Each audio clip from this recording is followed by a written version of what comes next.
Welcome to EquinEdge Live. I'm Scotty McKeever from Fort Lauderdale, Florida. Horses are being reloaded into the gate here at Gulfstream Park for race number 3. 3 to 5 favorite is the 2 horse on the inside. The 8 has been a late scratch. There's 7 of them in the gate. Let's take a look. There it is, who was a bit of a stubborn individual in his first attempt at going forward. He is indeed stubborn again at attempt number 2. So he is the second last to move in.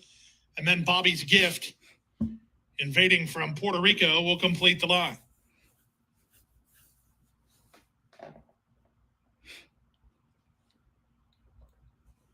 Woot, there it is. I kind of like the 5 horse a little bit. And I think the 7 horse also has a look. Outside.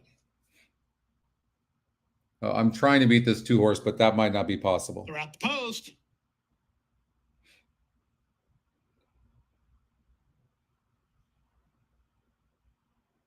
And they're off. Blank's hat trick. The favorite was quick off the blocks. Extraction Will's going to run with him in the early stages. Moving in from the high draw, Bobby's Gift gets away in the top flight. Inconvenienced in the early stages. Unique Time is rushing forward for racing room. Woot, there it is 5th. A gap of 3 to Hidden Warrior. Then back to Sleeping Empire and Hector B. Round the far turn they go. Extraction Will has inside position, but Blank's hat trick is up to challenge from second. Unique Time is third, while 3 wide. Racing in fourth and driven is Bobby's Gift. Another 2.5 to Hidden Warrior, who tries to get a rally going while about 6 lengths off the speed with less than 5/16 remaining here. Up front, it's now Blank's hat trick, cornering a bit wide, but still in front. Extraction Will is second, racing from third. That's Bobby's Gift. He's looking for some place to go, and they straighten for the drive. Up the inside, Extraction Will, Blank's hat trick on the outside. Splitting horses in Bobby's Gift as they come past the 8th pole. It's Blank's hat trick in front. Extraction Will, Bobby's Gift between. Blank's hat trick, Bobby's Gift surges late. Bobby's Gift. Who's going to get him? Hat trick. Or, I mean, the 9's going to get him. I think it's 9. 9-2. Blank's hat trick was What's up, Tony? Wandering. Taking a shot late was Bobby's Gift. What's up, guys? To go over at the gate over at Laurel Park. Let's get out to Laurel for race number 3 and scratch the 1A. The pace pretty dominant with the 1 horse. And if you look at the SOR for the surface and distance, the 7 horse has been facing easier. Kind of like what this 4 horse has been doing. 2 horse has been facing good horses, just hasn't been the surface and distance. And this one has some speed. Is it tactical? It is. So I would imagine the 2 is going to be really tough. 3 will probably sit right off the 6. I kind of like the top 3 EquinEdge picks. 4 horse Silent Malice beat an easier group last time, albeit easier. Has good form. They usually don't put these races back to back. 8 furlongs is different. Although this horse won 3 back, I'm still going to take the 2 horse to win this race, but I think the 6 gets a really good trip. And of course, the 1's going to probably be on the lead, but this is a tougher group. So, what's up, Gary? I'm going to go. I'm going to say the EquinEdge top pick is going to win this race. And let's. Is Club Menace another 4 lengths back, and Silent Malice trailing the field. Silent Malice got beat 13 to 14. What's up, Mike? Welcome. Good to have you. And that is our hoisted mass just up front, pushed along by How I Know on the outside. And it's a gap of 3, and on the inside is Honor the Fleet is in 3rd position. Fortune's Fool is 4th, and Clubman Racing in the 5th spot. Now Silent Malice tries to advance from the back of the pack. Silent Malice pushed along in between horses as they round the far turn. And 1-2 Kid trails. 3.5 furlongs out. So our hoisted mass getting steady pressure from Know How I Know. Look at this, the EquinEdge long shot, right? I mean, loaded with horse. And next is Silent Malice. It continues on the move. At the top 2 horses making a bit of a run. 3 horse on the rail is going to have to get through. Here comes the 2 now, really wide. Been really running in kind of patches. A big opening to get right on through. Center of the track is Honor the Fleet. Honor the Fleet at the outside. 4 on the rail. It's going to be, what, three races in a row for this 4 horse. But finish line. Silent Malice kicking and kicking. 4's in great form. Opening up 3 now. What's up, Aaron? Okay, 4-6. From Honor the Fleet, and then is and be really close for 3rd. Maybe the 3 on the rail. 4-6. Nope, 2-3. All right, the 9 ended up getting the win over the 3 to 5 favorite and the 2, who really didn't have a great trip. All right, we're not going to be able to show Churchill Downs, but we will cover multiple races today. So I'll be following along with you guys. And they're going 6 furlongs. How about the EquinEdge long shot, who might be the fastest horse in the race at 14-1, especially when the lukewarm favorite is 4-1. Maybe take a look at the 1. I kind of like the 12 horse a little bit as well. So 1 and 12 is probably what I'm looking at. So I would bet them both to win probably.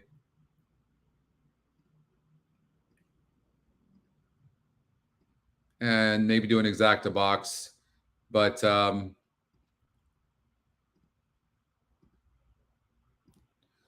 12's getting bet as well. I don't love the post, but I think the 12 is going to probably run a very good race.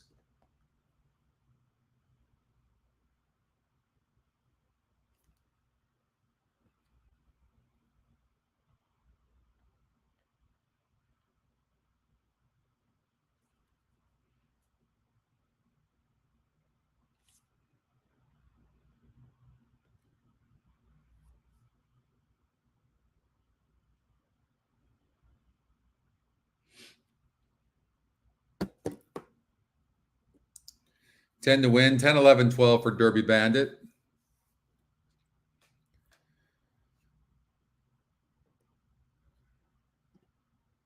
Second time starter who saved ground. They might have given this horse a race. Good connections there. I can understand that. All right. I like the 12 horse best. I think the 1 horse might outrun those odds and could take them gate to wire.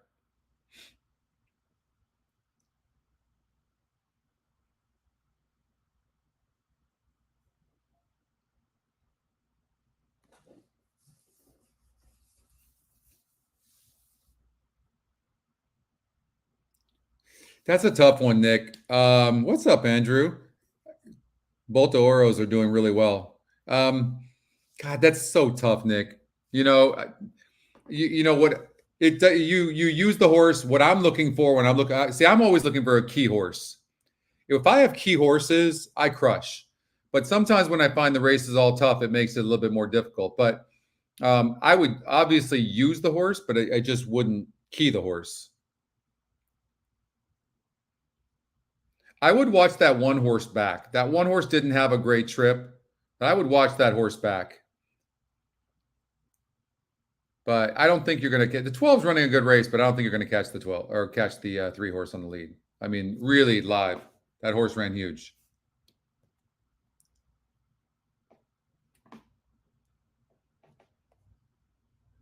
Or the 5. Is that the 5? Wow. Impressive. Who was that 5?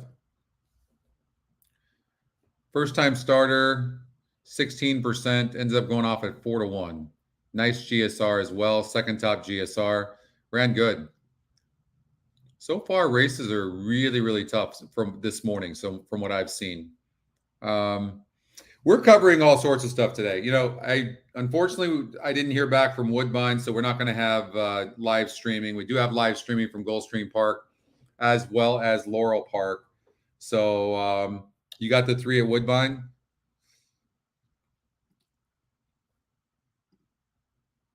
Let's see here. Top EquinEdge pick, 77 on the pace. Gotta love horses like this for sure.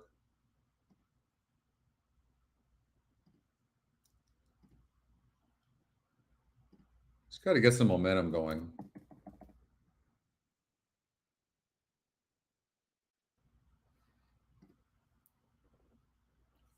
Hey, Jonathan. So Belmont, let's look at Belmont race number 3. Why not? All right, so what we can do to make this easier on us, we can get rid of the 1% horse that's 40-1 on the EquinEdge morning line. 1% 50-1 EquinEdge morning line. Although it's the EquinEdge long shot, I mean, I'm not picking a horse like this to win. It's got low class. And we got a horse here in the second horse, Lucky Brody, who's 61% to win. But you got the 2 horse Tuesday's Child that could get away on the lead. And 5th in class, 2 seconds and 2/3 and 5 tries on Tuesday's Child. So I would imagine this horse is going to be tough to run down, going 8 furlongs. Look at this. The last 5 races, this horse gone 8 furlongs on the dirt. So 1 turn miles, and has run 3rd, 4th, 2nd, 3rd, and 2nd. So this horse tries all the time. Similar fields than what this horse has been facing. You got Lucky Brody, who just looks really tough. And this horse also has had 1, 2, 3, 4, 5 races in a row. So 6, 5, 5. So you look at who's been facing better horses. Clearly, it's the 7. So, but the great equalizer is the pace, right? So, I mean, it sure looks like a 2-7 exacta, right? Did it get shuffled back? Yeah.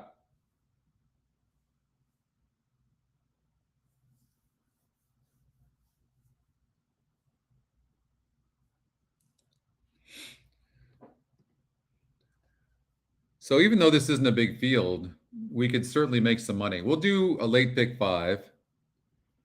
A couple of days ago, I hit the early pick 5 at Belmont Park twice for $12,000 and change. That was nice. Let's see here. I think it was on 6:30. Belmont Park, race number 1. Yeah, this was my ticket. $192. In case some of you already know this, but yeah, so I got the 5 horse first time starter, 2160. Only had 2 horses there. Got the 2. Got the EquinEdge long shot at $11. Only used 3 horses here in leg 4, and Grump's Little Tots paid $11.20, and then had the 5 horse, one of 4 horses. I did not have the EquinEdge long shot. Thank God and so I come over here and I look at the payouts and I see $12,218. I was shocked, and I had it twice, so that was nice.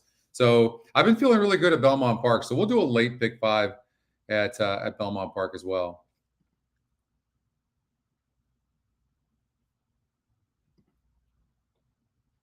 So this is the type of horse that has no speed. So what I'm seeing with a horse like this is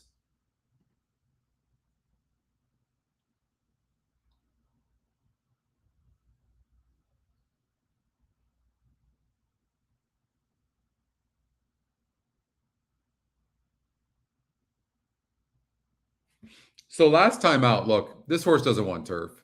If you look at the GSR plus, it's a 42. And you can see the horse was a 43 in the GSR. Now it goes up 13 points. I mean, certainly the horse is eligible to be 3rd. I don't think there's any doubt that this is going to be 2 and 7. And 7 horse has the class, but the 2 horse is fast, and 7 has no speed. The 2 horse could certainly get away and has a nice record as well. Look at, and the 2 and the 7 are the only ones to actually finish in the money at this surface and distance. I don't have the ability to do the cross country pick 5, Tony. We don't have that ability. We only do the golden hour. What I'm trying to do right now is look to see who's going to be 3rd. This horse is not bad. This horse broke from the 11 hole last time out, going 8.5 on the turf. That's not a good place to be. If you throw that out, look at it. It faced 9 other horses here, got 3rd. I mean, it's just the problem with this horse is it really doesn't have much speed, but it's the 2nd fastest horse in the race. So, I mean, this horse could run very good. And look at the GSR. It's actually going up a little bit. So, I mean, I think any one of these horses can come in 3rd. But I would do, oh, that's right, Jay. Is that in the pick 6 or or that is the pick 6, isn't it, Jay? Thank you for reminding me of that. That's right. So starting in the next race, or the 5th race, excuse me, the pick 6 carryover of 63,000 K.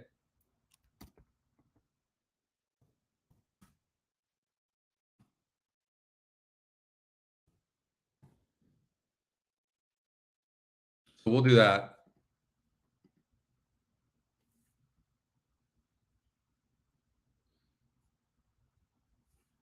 So the 5 horse, I can't disagree with you guys on the 5 horse closing. And it's 7-2 on the EquinEdge morning line.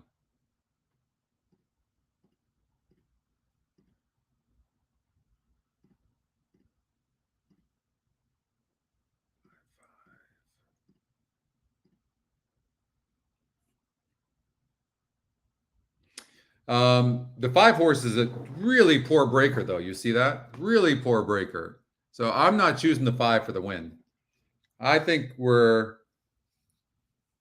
let's get it. Yeah. What about the number 2? I like the number 2 to get away on the lead. I think this horse is going to be really tough to run down. I do. Look what this horse did, but it was a muddy track. It was a muddy track here, but this horse ran really nice.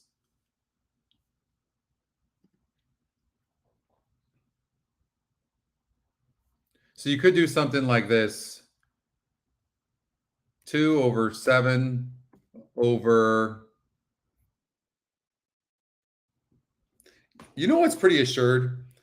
A 2 and 7 over 2 and 7 over 5 trifecta. Then you could do 2 and 7 over 2 and 7 over 1 and 3 over 5 superfecta.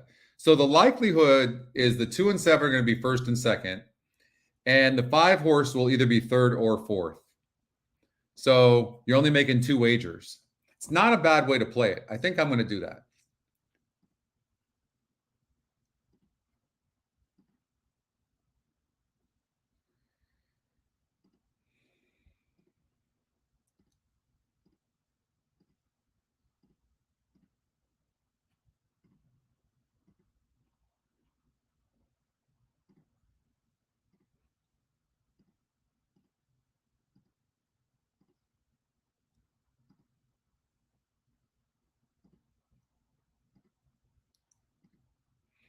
Right? Something like that.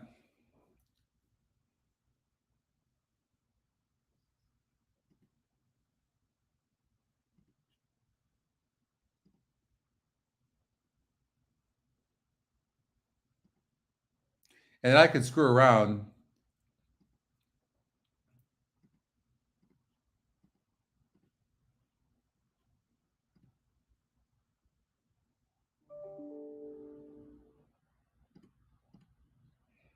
And I could take a risk that the 2 horse maybe beats the 7. 7 comes from behind on a putting the 5 in the third spot. So, but something like that is how I play that. And listen, on these small fields, I make money all the time on these small fields. I mean, they're obviously easier to handicap in most cases. So.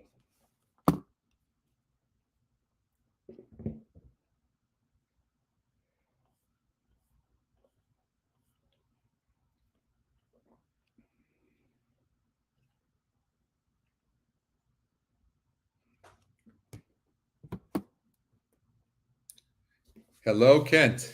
Hey, Catherine. I'll be right back.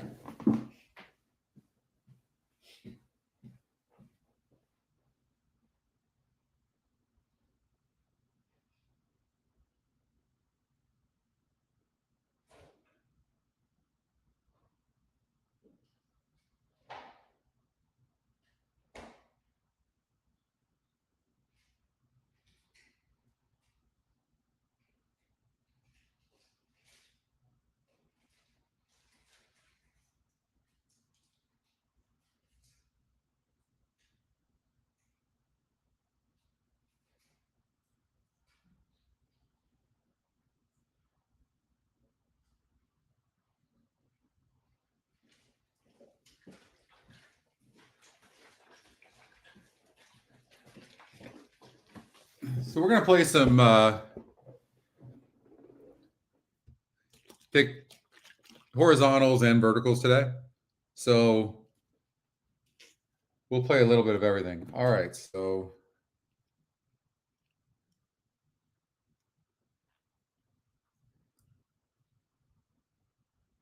one minute before the race.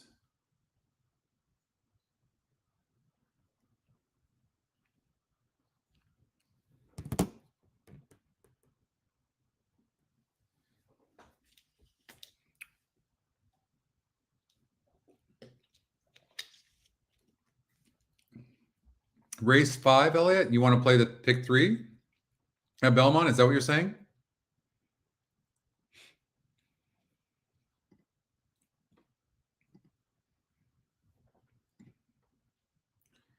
To 2 to 5. I mean, it's 61% to win for sure. But that's a pretty nice advantage for the 2 on that pace. Yeah, we can do a pick 3, no problem. We're gonna play. We'll play horizontals. We'll play some pick 5s, pick 6s. There's a carryover of over $63,000 in the pick 6 at Belmont, starting in race number 5. So we'll do that. Unfortunately, can't show it, but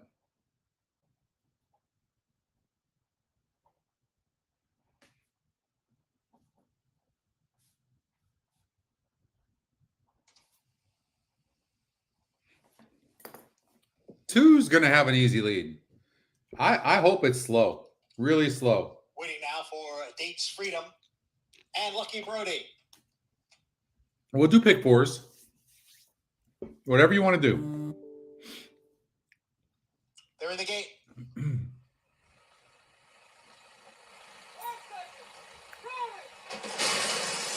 they're off.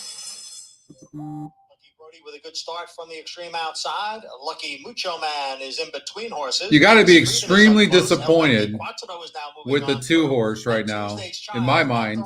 Really kind of slow into stride. To take the lead. And then it is El Vente Quattro who's running in and Freedom on the outside. For a horse like this, it should be way the fastest and have the 5 be so close to it. The trailer is Book of Delancey in 6th. But it looked like the jockey was asking the horse. And 2/5 seconds. It is Tuesday's Child, the leader here by a length. El Vente Quattro, Dates Freedom, Lucky Mucho Man, those 3 are all together. Then the big favorite, Lucky Brody, racing in 5th on the far outside. Book of Delancey is at the back as they head for the far turn. 5 is being asked, which is a good sign for us. 47 and 2/5 seconds. Tuesday's Child now getting away here to lead by 2 lengths. Lucky Brody moving up on the outside. Lucky Mucho Man is down at the rail as El Vente Quattro and Dates Freedom, they both drop back. Book of Delancey is last as they come for the top of the stretch. Tuesday's Child in front right from the start, continues to lead. Lucky Brody is running in 2nd. Lucky Mucho Man is next in 3rd. It is Tuesday's Child with the lead into the stretch. Lucky Brody is all out in 2nd. Tuesday's Child in front by 2. Lucky Brody in 2nd. Lucky Mucho Man is next in 3rd. They're coming down for the 16th pole. Tuesday's Child. Here is 7's going to get there. Driving up on the outside, and Lucky Brody has taken the lead in deep stretch, and Lucky Brody will get the job done at odds of 1 to 5. 7, 2, 3. It just comes all down to betting. I don't even know how I bet it. I don't know if I got that or not. So I lost that just because of my betting, because the 5 horse didn't run. I believe the 1 got 4th. But hopefully some of you got the exacta. I believe the 1 at 24 to 1 got 4th. And 5 just drifted back to last. What a disappointing effort. And the 5 was just hitting perfect trip too.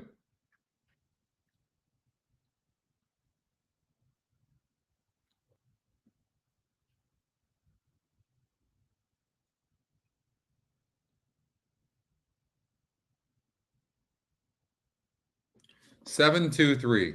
All right. Well, some of you should have had that. Mini try. Nice. Okay, good. It is. That's tough. Yeah, it got there, didn't it?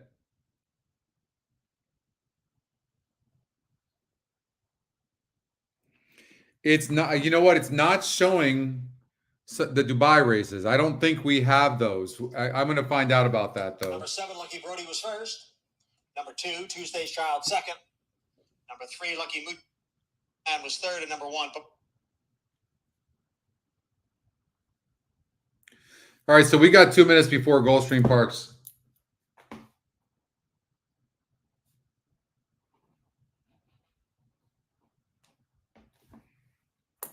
All right. You got it. You got it. All right. Glad to be with you guys today. It's a beautiful day here in Fort Lauderdale.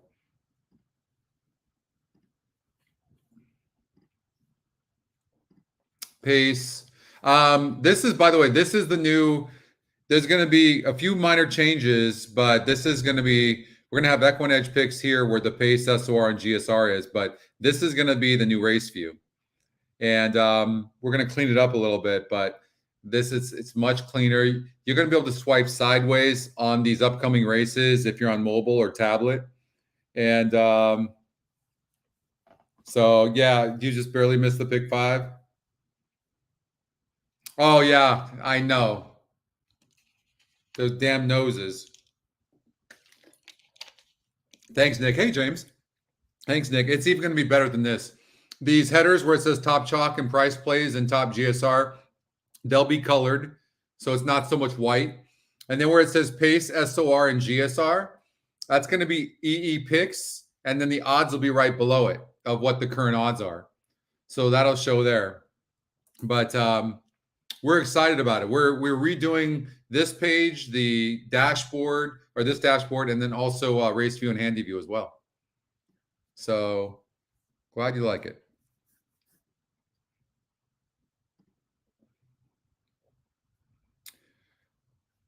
Pick 3.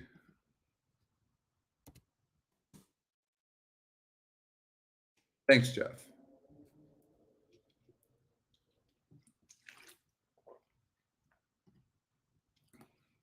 All right, I didn't pre-handicap, so we're handicapping this together. 0 pace in here. 0 pace. So what I try to do is look in combination. So here's what I see. I see a horse that's 9-2 in the 7 horse, an EquinEdge long shot, and 9%. So now what I want to do is look at the 6 horse to see if it's all that. And I mean, it was right there going 8.5 on the synthetic last time out. It's like losing ground every single time. You see that? Like, this is the type of horse that you have to be so careful for. Now, it is dropping in class, and there is a new trainer in Carlos David. No doubt about it. So I don't want to talk you off of it, but that, opens the door for some of these other horses like this one here. This wasn't a bad race. So 2 horse Lady Mechanic.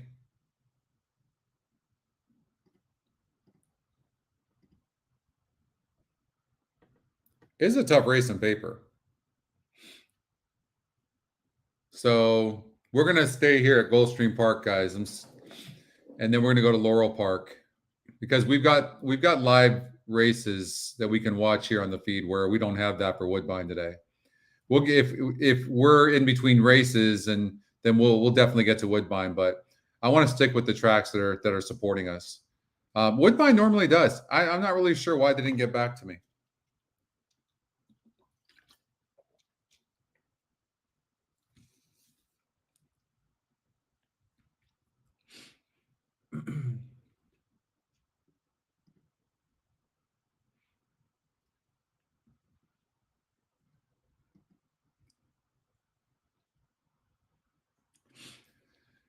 No, it's not a big field, but this synthetic course is a little bit narrow, and so you do, if you're coming from behind, you do have to get a good trip. What's interesting is a horse like this 3. It's hard to see on paper because the form looks bad, but it might not really be. This horse looks tactical and going to be sitting a good trip right off the 5, and maybe even be on the lead. So I would definitely consider this 3 horse. And 6 will be sitting right off of them. This is a really tough race. In the amount of time that we have to handicap this, I don't know that I'm seeing anything here that I love. But the pick 3 is showing this. I would just say you have to add the EquinEdge long shot, and you have to add the 3. I don't really love the 5 personally.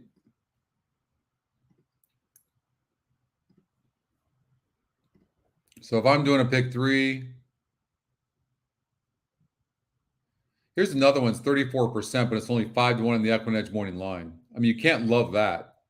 Granger County has been the favorite. In 3 tries, the favorite lost. So this horse has burned some money. at this level. So this is not a horse you can completely count on. And the EquinEdge long shot's going to possibly go gate to wire.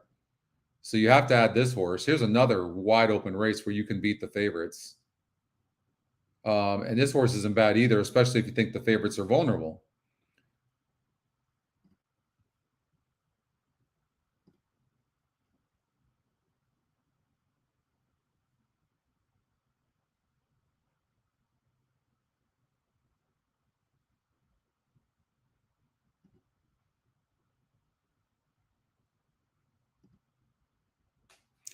I mean, you can't like this 3 times the favorite and the horse hasn't even been close. So that's a little scary. 11 horse is EquinEdge's second pick, and I threw it out for whatever reason. I'm not really sure because this horse actually looks really good.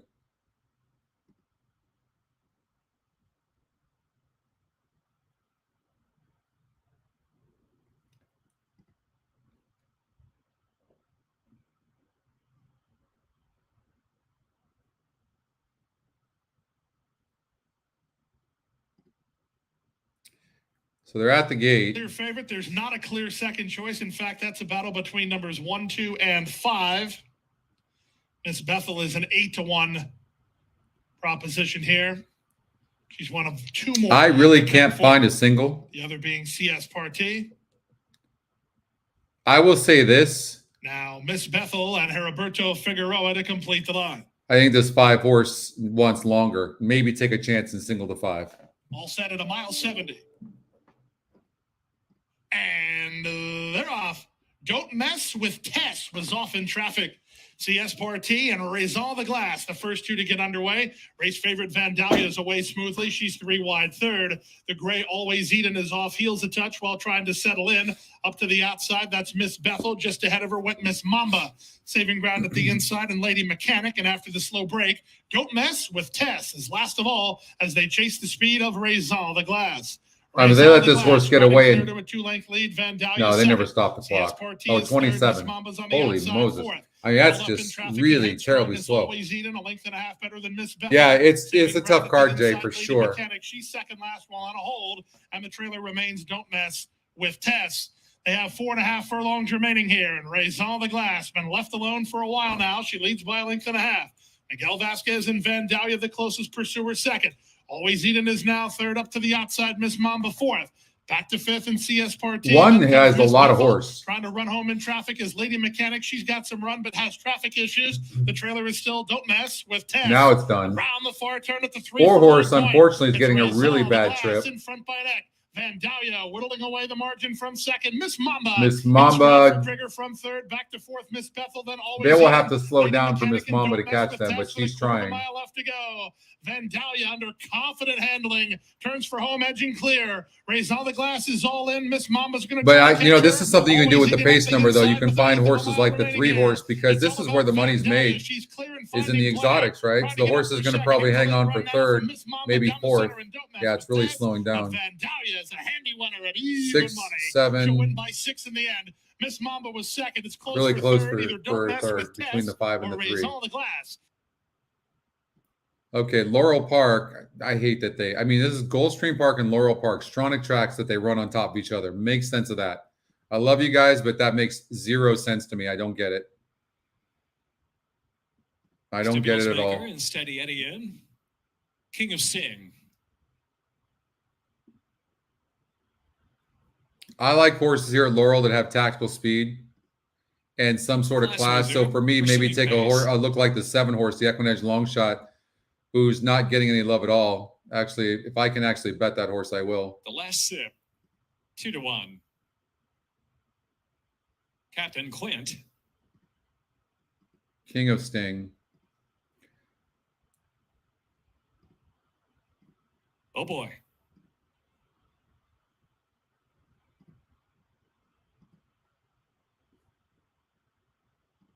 So I'm just playing the 7 to be first or second.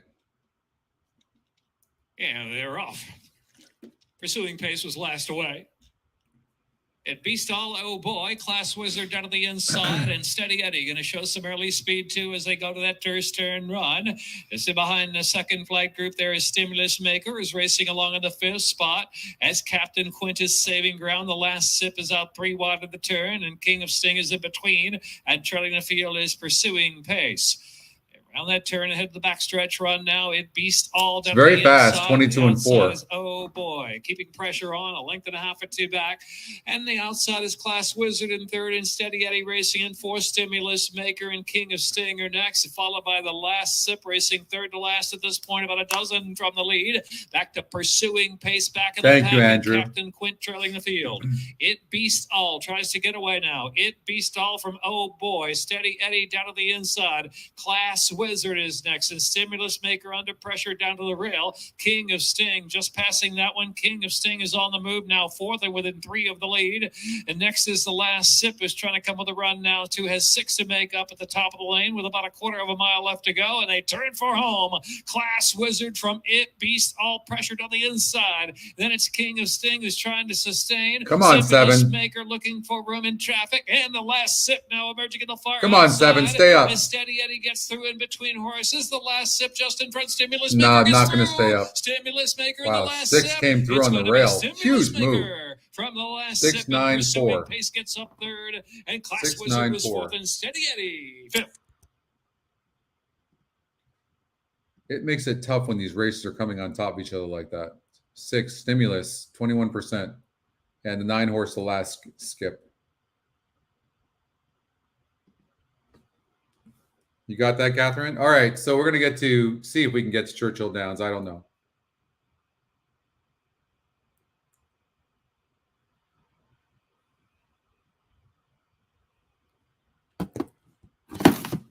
Wide open race.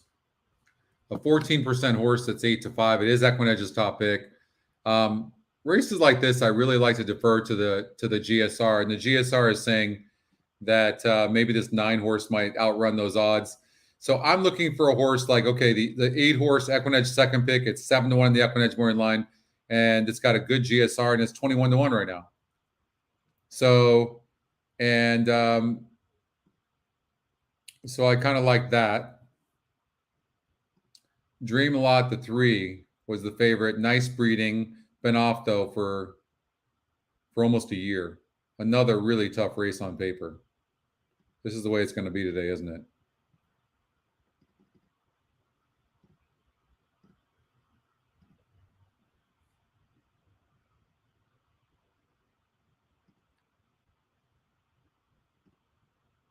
So 9 needs the lead. 6 horse doesn't need the lead. You know, this horse has been off. The 8 horse has been off a long time too, and I think that's why it's not getting bet. But at 23-1, that 8 horse might be worth a bet.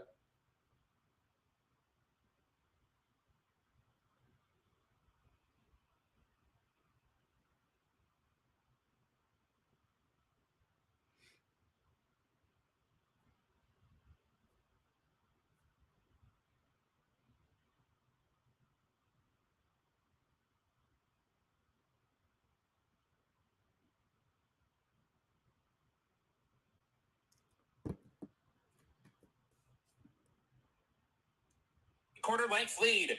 Romance Novel, though, and Savo Island, they both come on 2 and 3 wide. The opening quarter in 22 and 2. The opening half in 46 seconds flat. So these 3 will come to the quarter pole together with Gunning angling outside from 4th. At the top of the stretch, stacked across there, Please Be Kind, Romance Novel, Savo Island, and here comes Gunning. Gunning down the center has rallied to the front. Please Be Kind is back into second. Weaving through the pack is My Lily May, late on the scene, but too late to catch Gunning, who's going away to win it. Gunning by 4 in the end. Please Be Kind held second. My Lily May and the 10 horse was making a nice run. I don't think that was a strong field, but Gunning by Gunrunner, second time starter, had issues the first time out. And came back to run good. Was only 14%, wide open on the win percentage.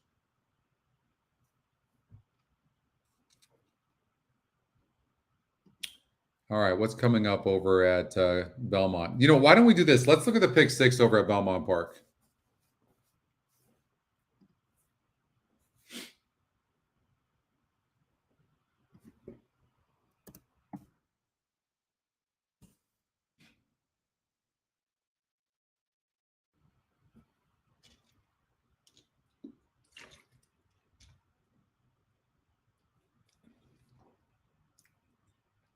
So a very nice on Callaway Peak. But so even though it's a nice GSR, this horse has had good GSRs the entire time. It's not a good breaker. Now, what's interesting is, no, that GSR, but it always has a good GSR. I just don't think that horse can be trusted. But you have a new trainer, Carlos Martin, and Jose Gomez jumps aboard. Sometimes when you get the change in connection, something can happen. So I will say this, the workouts are pretty steady.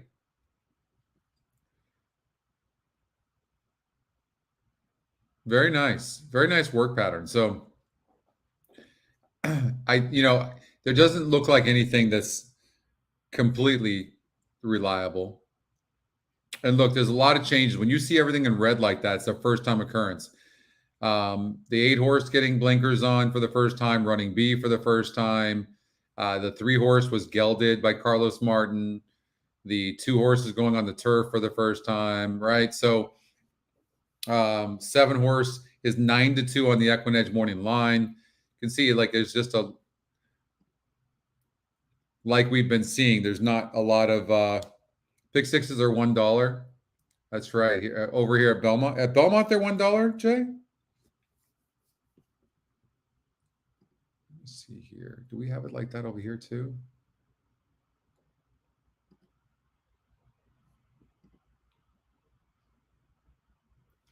Okay, so that's on the test site that it says that I've got that. So we've got it right here. So let's play $120. Well, I'm just going to do it on the test site, but I'm going to put $1. $1. Okay, 120.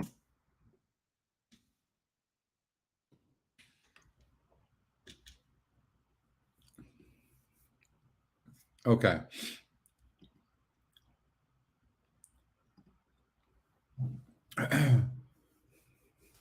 Okay, so what we're going to do is see if we can find a single. That's the first thing we'll do. But we've got a 41% horse in the 6. But you can't like that it's not that great of a breaker. And even when it did break, one of the things you can look at is when you see broke here, broke first, broke second, and had a perfect trip and still lost. Okay, so I mean, this one has burnt some money, and it's 41%.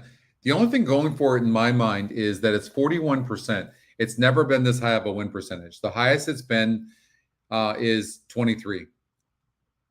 So it's, for whatever reason, the system really likes it today. But there's no way this is a key. And the system has made a first-time starter with Flavian Pratt and Chad Brown as its top pick. Here's a horse that has good turf breeding, just good breeding altogether. But it looks like this horse, well, no, it can do whatever it wants. It looks like it can sprint or go long. So that horse looks good too. I'm not afraid of the 9-1 on the EquinEdge morning line, only because the 6 horse is going to take so much action as well as the 4, right? And so the 5 might even take action as well. Todd Pletcher. So you got to be careful with getting caught up in these. Of course, the connections are going to get horses like this bet.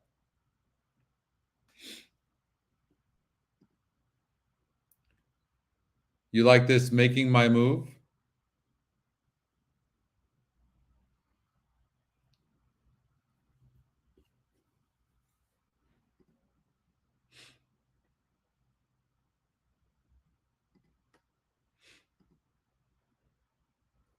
Needs the lead.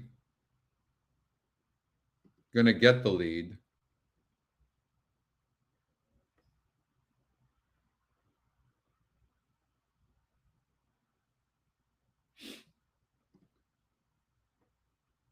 Turf's no problem.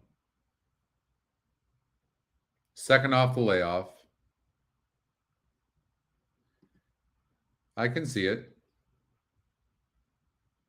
I don't like the EquinEdge morning line on it, but other than that, I understand why you'd like that horse. And so you got to look at She's Mia, and this one burned money as the favorite last time out, but it's 39%. It's also second off the layoff, and this horse is tactical. I would imagine that this one's going to be tough, but eight's faced some nice horses.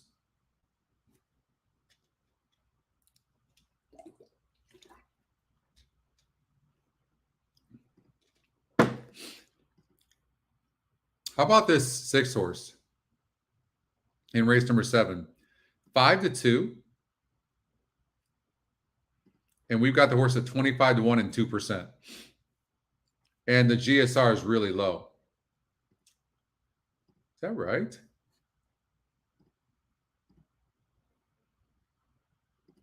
I mean, wow. Anybody else not like this horse? It's not the fastest horse in the race. It seems to need the lead for its best. It's got a 44 GSR. It's dropping 18 points. I think, it's David Aragona, I believe. He's the best morning lines odds maker in horse racing. And I think he just made a mistake on this one. That's what I think.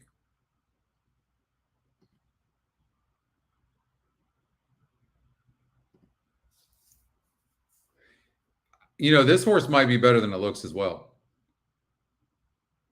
Third race off the layoff. In the last 2 races, broke 10th and 12th respectively. So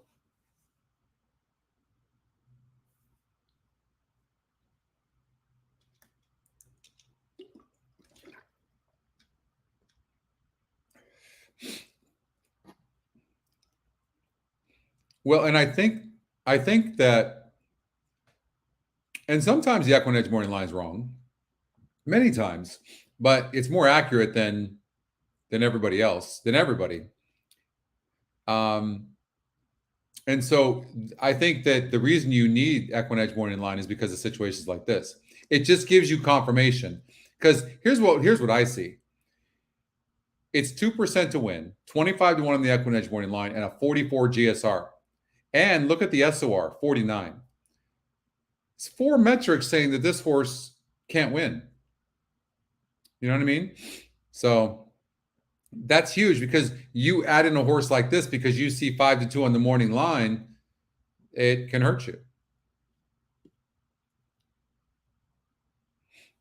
So I'm always looking for a key horse. I have not found a key horse all day today at all. I've been on fire of late. The last couple of weeks I've been on fire. Yesterday, I was right there and I lost a nose for about $17,000. And this morning so far I've been cold.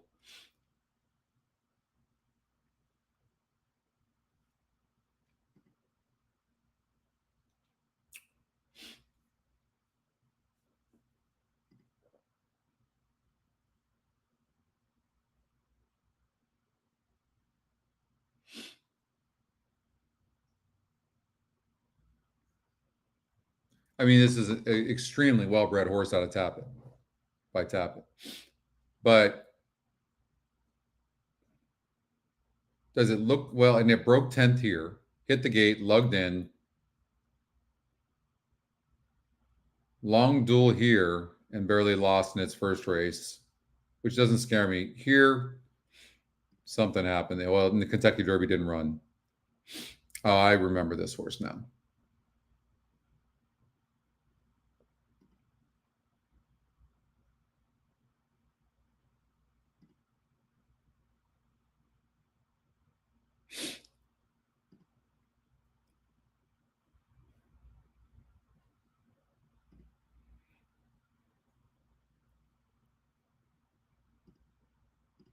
Which race? Did I miss Life is Good? Where's Life is Good?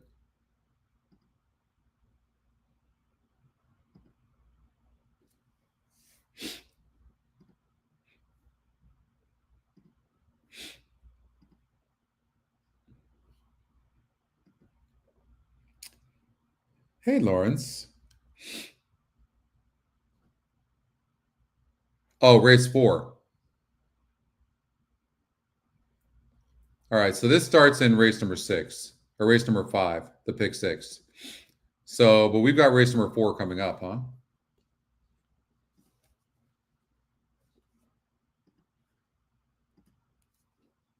Oh, there it is. Okay. 99 space 1 to 5. Speaker's corners 52% to win. How crazy is that?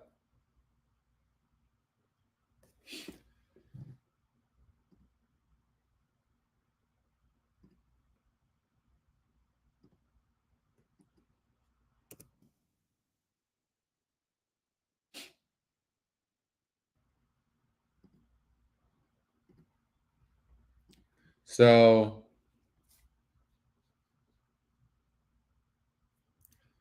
this is the grade 2.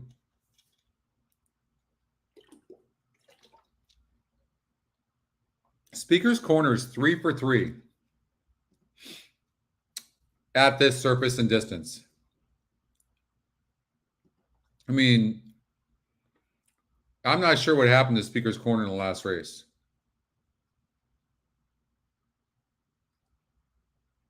But I know one thing. That SOR was an 86. I mean, just an absolute monster of a race.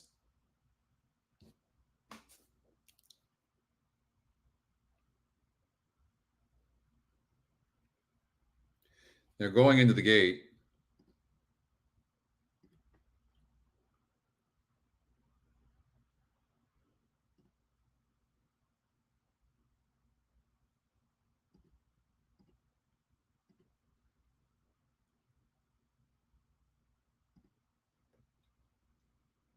Corner, and life is good, and life is good from that inside post position as the early. Hey, Manny. Life is good, 3/4 of a length over Speaker's corner on the outside. The front 2 quickly open up 3.5 lengths on Repo Rocks in the third, and it's another 5. What a good race this is going to be. Life is good leads here by. Has anybody ever been this close to Life is Good? There on the outside in second. How good is Speaker's corner? Look how fast this horse is. Wow. Seconds. It is Life is Good. The big favorite down at the rail, leading here by a half length. Speaker's corner on the outside runs in second as they go around the far turn. Life is Good is the leader.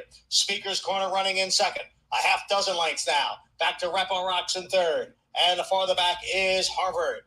Life is Good, maintaining the lead over Speaker's corner after a sharp half in 44 and 3/5 seconds.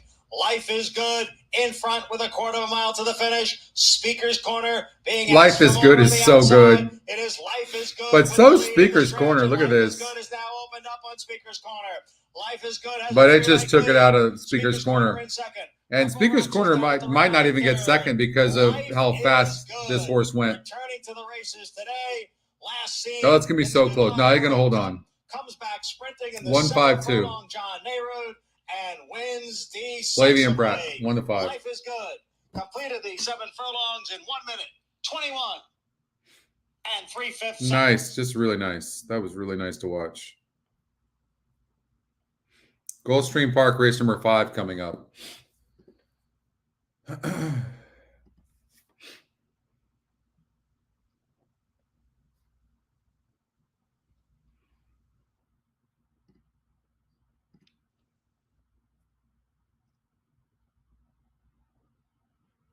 So one of the things I like to do, like when I'm analyzing these horses, these are more lightly raced horses.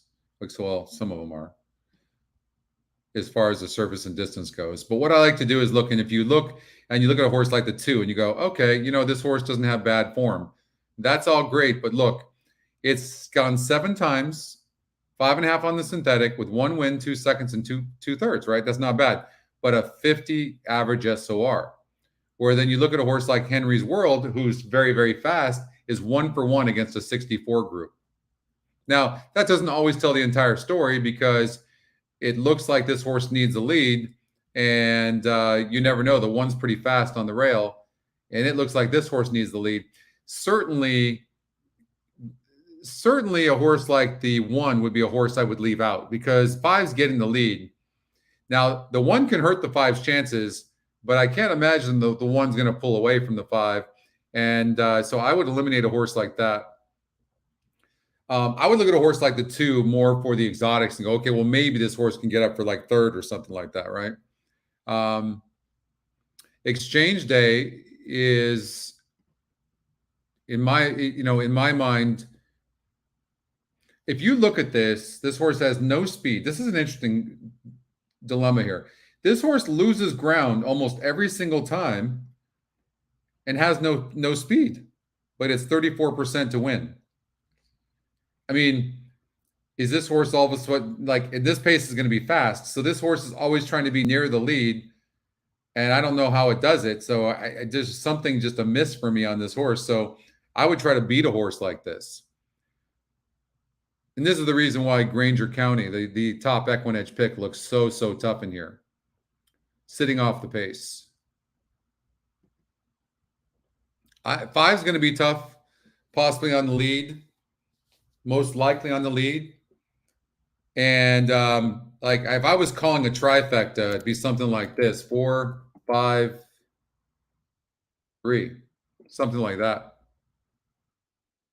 And the 2 looks like a 4th place horse to me. But I might even change my mind on that. When you look at the 3 horse, this is another one that needs to be near the lead. And look, okay, so that the 3 is going to duel as well. The 3 is not getting the lead, and the 3 breaks good, so the 3 really could hurt the 5, could really press. Oh, the 4 horse looks beautiful in this race. Now I'm liking the 2 a little bit more, but I like the 4 to win. So I'm going to bet the 4 to win.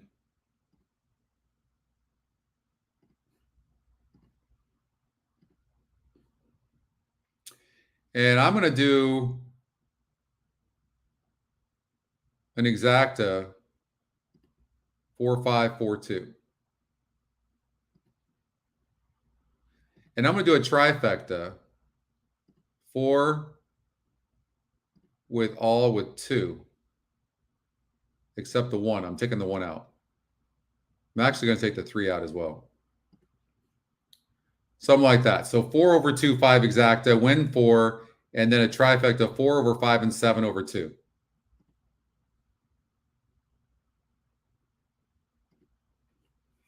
Is what I think. Happy 4th.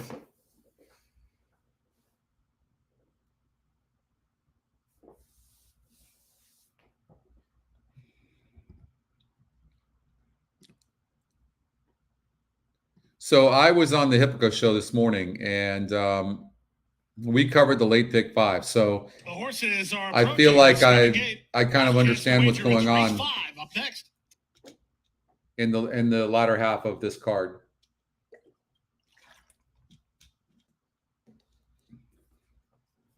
Some nice races today. They're very competitive.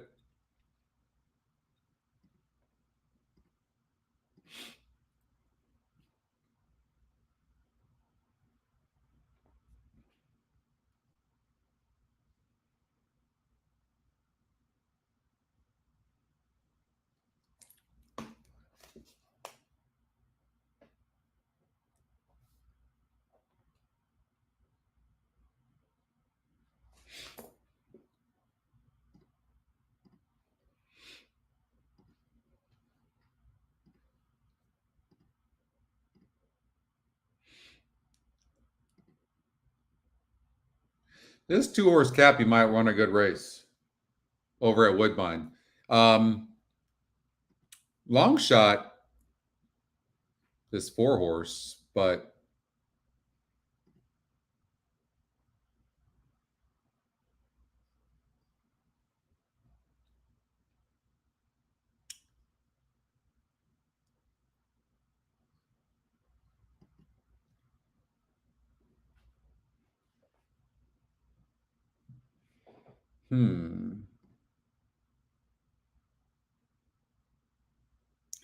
Laurel race 4.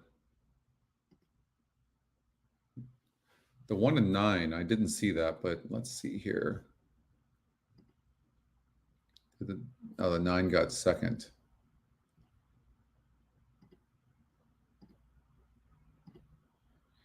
All right, they're hopping onto the synthetic track for race number 5 here at Gulfstream Park. Hey, what's up, Bill? Well, I've been kind of cold today so far, but that's usually a sign that I'm going to turn things around. What's up, Christina?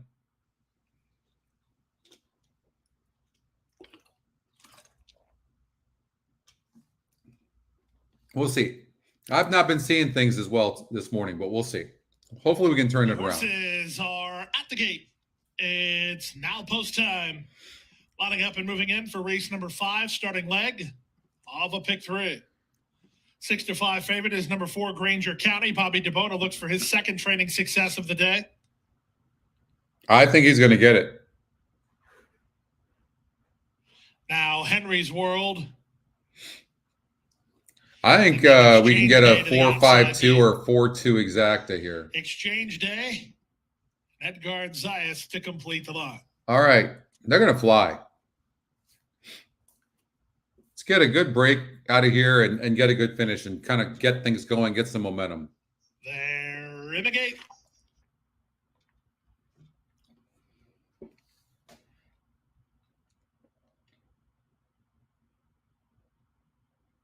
They're off and running. Good start from between for Loyal Louis, sent through at the rail, Hope and Him, heading him off. Big Daddy Dave for a narrow lead, getting started out wide in Henry's World. Granger County is ahead of only one, and that's Exchange Day, who's last of all as they scrimmage for early supremacy. Henry's World took a while to find his feet, but he's clear now, and he leads a length and a half. Hope and Him is second, 3 wide Granger County from between horses, Big Daddy Dave. Loyal Louis outkicked toward the inside with Exchange Day having to go 4 wide on the outside as they pass the 3/8. Now it's Henry's World, who's been collared by Big Daddy Dave, who takes a narrow lead. Granger County moving to him. Hope and Him is live, and he's coming now from third.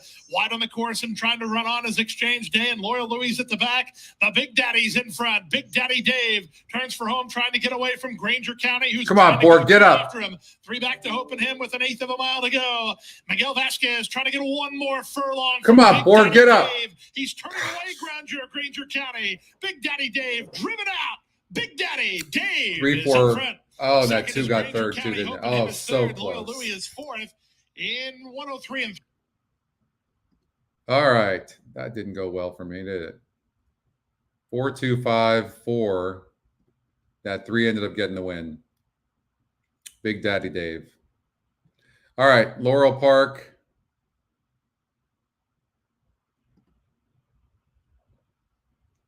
Miss Foxanne.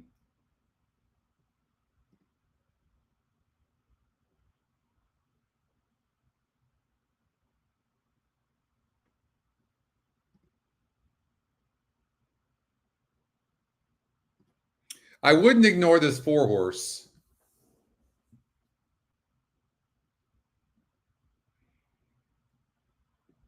And this is a very big drop in class. Another very, very tough race on paper. I mean, I would imagine this one will be tough on the lead. But is the jockey going to send it? I don't know. That's the thing. Because on paper, it doesn't look like, okay, this is like a pure front runner, right?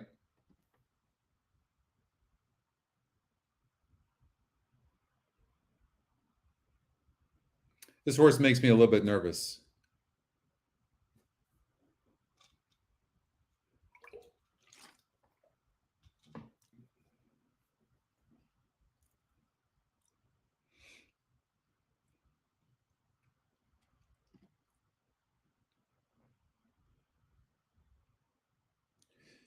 This horse has just been facing better horses. And if you look on the stretch, look, I mean, 6 lengths back here, 5 lengths back here against 60 groups. Now this is a 46 group.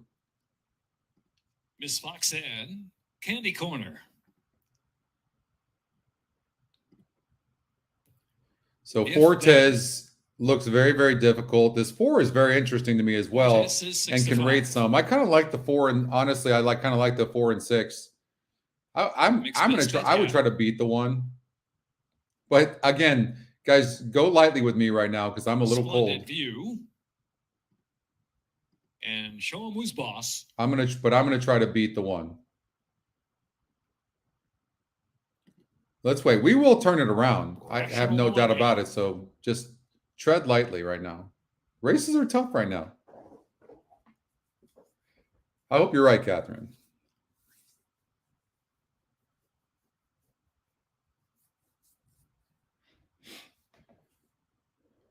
Line up for the 5th. And they're off. Show him who's boss to the inside, Miss Foxanne, and Fortis, the inside there too, moving forward. So Miss Foxanne is just in front here. Splendid View up to show speed. Splendid View now getting just a neck in front from Show him who's boss, and Fortis is in third. Miss Foxanne is racing fourth. Another two, If Then, Mixed Best Bet Yet. Candy Corner 3 deep as they charge past the half-mile pole, and Rational Millennials in the back of the pack. Good pace from Splendid View has opened up a 2-length lead around the turn from Show him who's boss, and Fortis traveling in striking range there third. Miss Foxanne inside in fourth. Another 5 in this Candy Corner, followed by If Then and Rational Millennial, and Mixed Best Bet Yet trailing the field. Top of the stretch with a 1/4 mile left to go. Show 'em who's boss drifting out wide, and Splendid View trying to stay Miss Foxanne. Fortis out the center of the track. Even wider than that is Candy Corner. Widest of them all with a furlong left to go. Open affair. Miss Foxanne battles on the inside with Show 'em who's boss is dead determined, and Fortis is coming to join. 3 chances, yards to go. It's Show 'em who's boss. Show 'em who's boss in front from Miss Foxanne trying to surge. Show 'em who's boss from Miss Foxanne and Fortis third. Candy Corner and If Then. So 4 horse gets the win. 6, unfortunately, had to settle for third, which stinks because we got the 5-1 shot that we wanted, but it came in 4-1.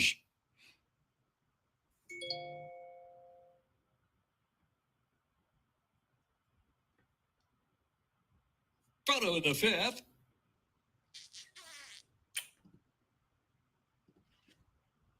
The one did not have a good trip, ran pretty huge. So the one was best in the race. And the one can rate some. So it was definitely best.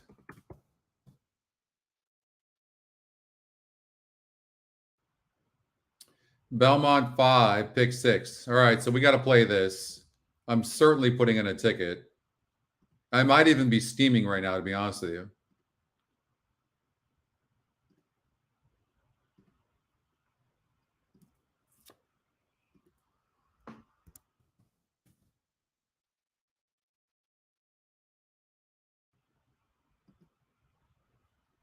Okay. So let's do the Belmont pick 6. It's a $1 pick 6. We're going to do it for, I'm going to say $140.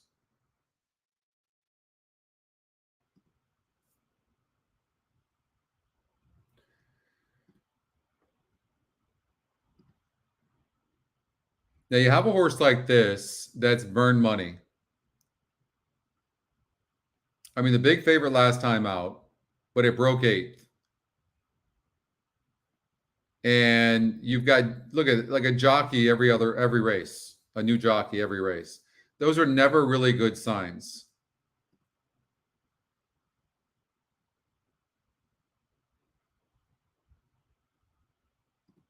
You look at the GSR, the 3 horse has a monster GSR. This is the one I suggested might improve. They just gelded this horse. There's new connections. Oh, you got that? Nice, Devin. Top EquinEdge pick. Chad Brown.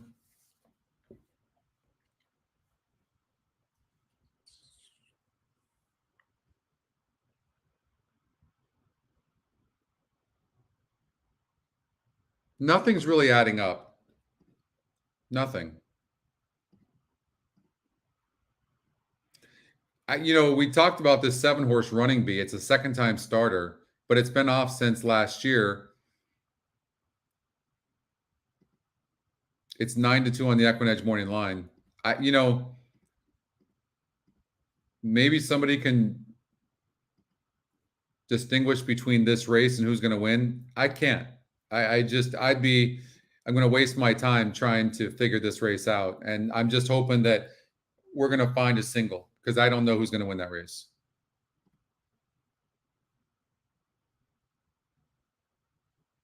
There's zero pace in here. When that happens, a lot of times it just becomes a jockey's race, right? And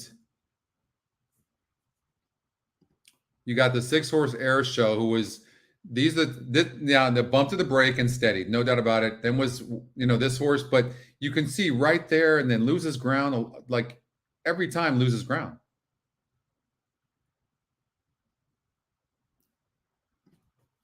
Flavian Pratt not aboard. Flavian Pratt gets off of the 6-horse to ride the 2, who he's 60% with. So he's won 3 of 5 races for Chris Clement.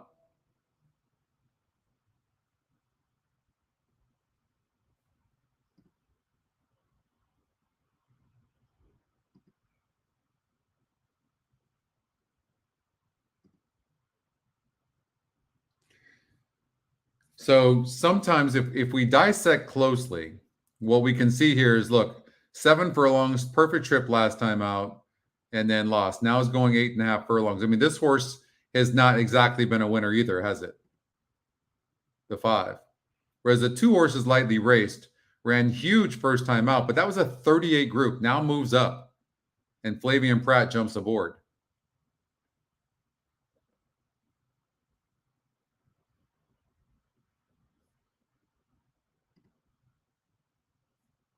Nice GSR.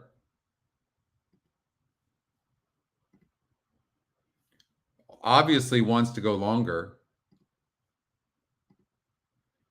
And they got away. Well, I'm sure with all that time off, they probably protected the horse. I don't know if they were able to protect it or not. They added blinkers.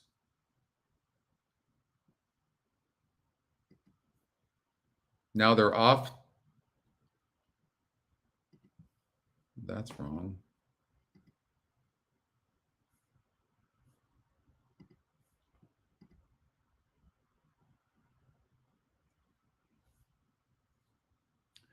I just don't like this 38 SOR.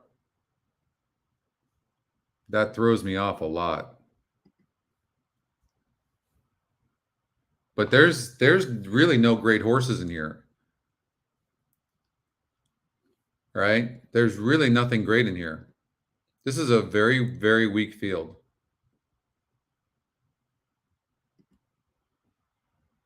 See, I'm looking for horses that maybe had some issues, meaning a bad trip against better horses and still outran its odds. You look here, 7 furlongs again, 7 post, had a perfect trip as one of the favorites against a 44 group. Then went to a 54 group and got his butt kicked, right? So don't you have to take a horse like this 2 horse that has the upside, who had every reason to lose that last race and then goes off as the big favorite? Now only faced 4 other horses. Let's look and see how good those horses were.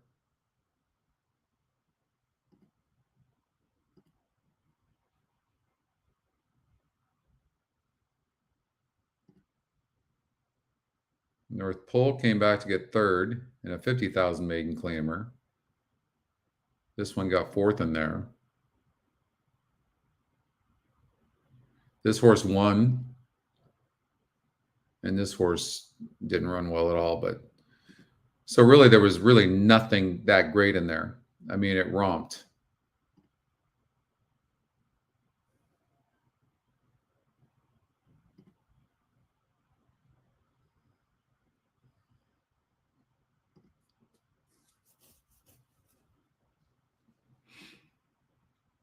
So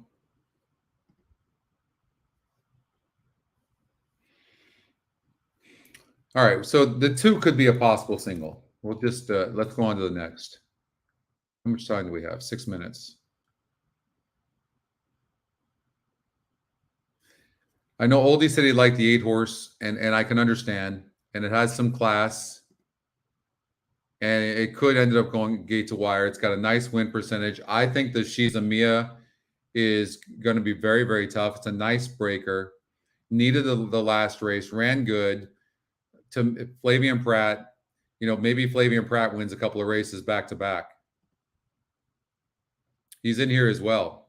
I mean, Flavian Pratt could win a bunch, but he could win 3 races in a row.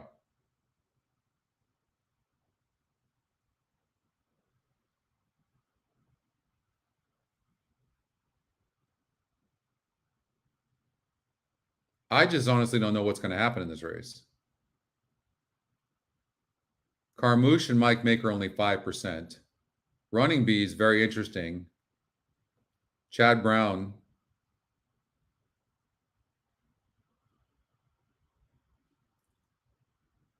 Maybe this is the horse right here. Good EquinEdge morning line. Jockey trainer combinations, 33%. It's possible. Top EquinEdge pick is this horse here, though. No turf workouts. I'm just wondering why, for a long distance, a horse that's going to go long, why the 2 gate workouts in the last 3 races? 6 is scratched.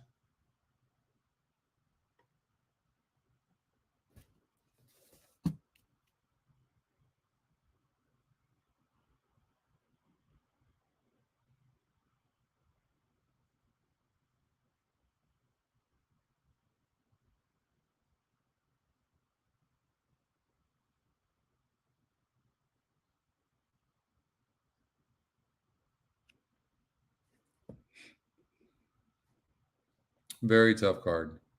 Absolutely. So she's a Mia, the system is singling. But what we do know is this 8 horse could get away, and it could.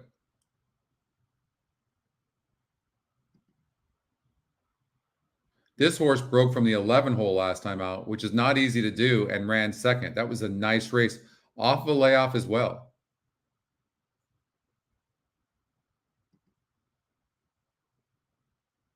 And this one has been breaking bad last couple of races, but finishing.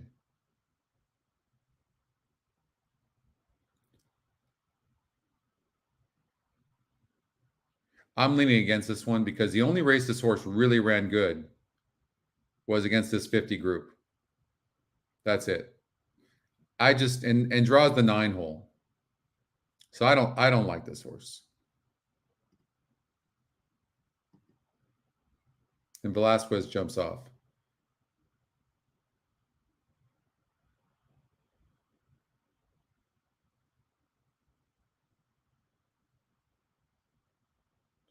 Third off the layoff.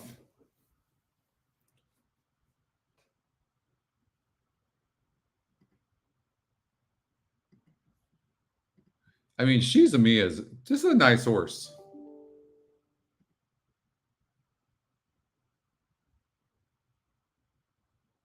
And she's a nice breaker.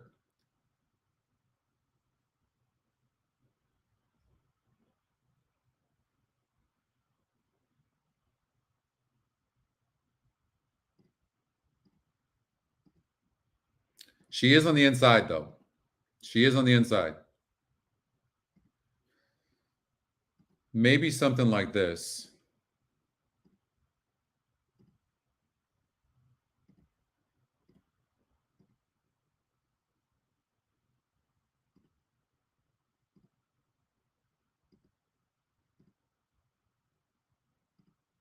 I mean, yeah.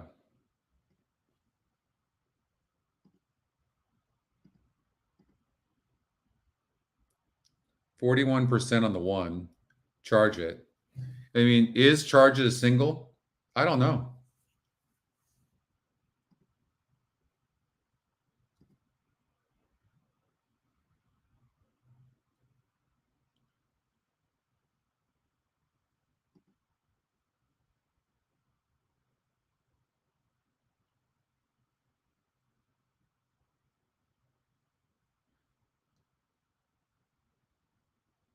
This horse is going to get a really good trip. Under Ortiz, 45%. Maybe 7's a single.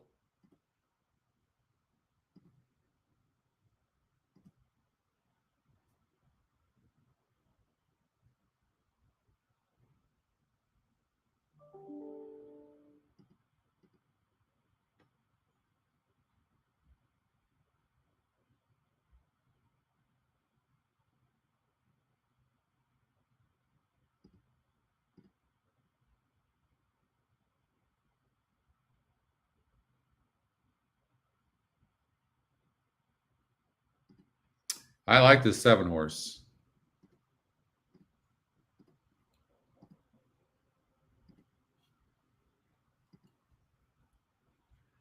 I honestly think my issue is I'm not sure whether Charge It is a single or not. We got second in the Florida Derby. I was there.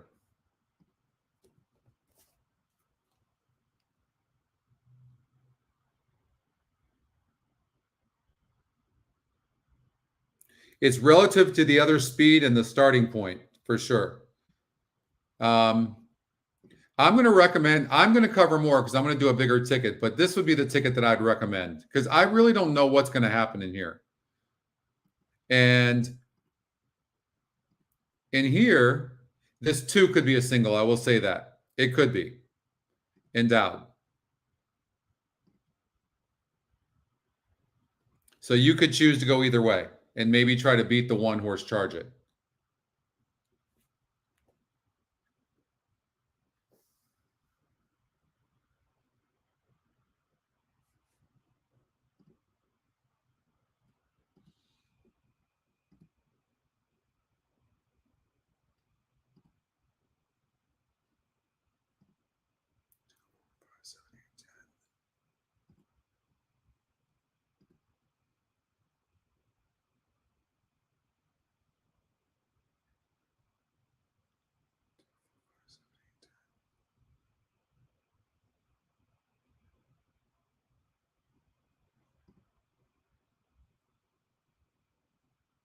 What did I just take a picture of? Oh, 2 through 8.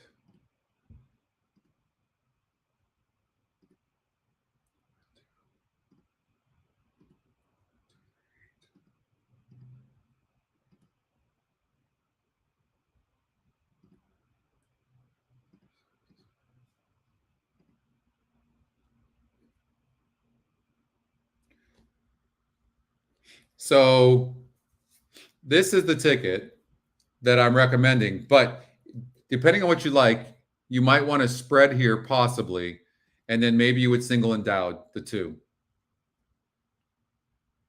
But it's wide open. But I will say this, I kind of like this. I like this. She's the one. I think this horse is going to get a good trip, and I think this horse wants to sprint. Look what this horse did sprinting, and it didn't break good in those races. So if we can get a good break from the 7 horse, the 7 could be very tough.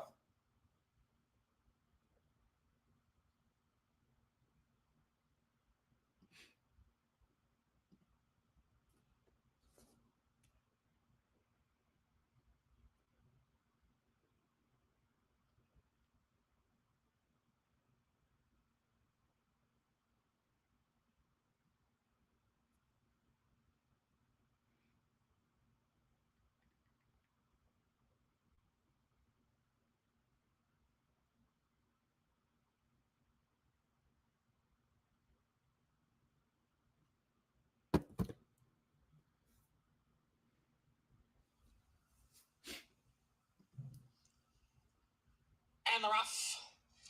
Internal Capital away well. Breakwater now moves up on the inside, and Sosua Summer on the outside. And from the far outside, there goes Emboite with a quick brush. So it is Breakwater, Emboite, and Sosua Summer. 3 of them across the track. They've got 3 lines on Internal Capital, who's down at the rail running in 4th. Running B is next in 5th. At the back of the pack are Capensis and Callaway Peak. Breakwater leads here by a length and a half, with Sosua Summer running in 2nd. Emboite, Internal Capital, right together 3rd and 4th. The quarter was running. What up, David? Seconds. Running B. You came at the right time. We haven't been so far. We've been struggling. Back to the 2 trailers, Capensis and Callaway Peak. It is Breakwater who has the lead here. It's Breakwater in front, length and a quarter. Sosua Summer in 2nd by 2. Internal Capital and Emboite heads apart 3rd and 4th. The half was running 47 and 1. And it is Breakwater on top here as they go around the far turn. Breakwater leads here by a length. Sosua Summer still in 2nd. Internal Capital, Emboite. Then farther back, it's Running B, Capensis, and Callaway Peak. Breakwater is now challenged by Sasua Summer on the outside. Internal Capital, the gray, is down towards the rail, and Capensis is coming on out in the middle of the course. Here comes Capensis now to sweep to the lead as they move for the 8th pole. It is Capensis in front. Capensis making that big move, coming to the top of the stretch and now drawing away here in the lane. Capensis, impressive in his debut, won by a half dozen lengths. Running Bee came on for second, then Sasua Summer. Right? And Internal Capital. Tough race. Very, very tough race. Oh, yeah, that was good. We hit that pick 6. I hit the pick 5 that day at Belmont Park as well, Eric. The early pick 5, I had it a couple of times. It paid really good. All right, so we got by that. I mean, believe me, I would love to have keyed something, but you know, and I'm gonna bet these horses, you know, these singles. I will bet them for sure. All right, let's get out to Gulfstream Park, race number 6. So hopefully we can get some momentum. Maybe that'll help. Sometimes you can't overthink it. You just gotta hopefully have some key horses somewhere else, and then hope you get long shots where you spread. That's a nice payout there.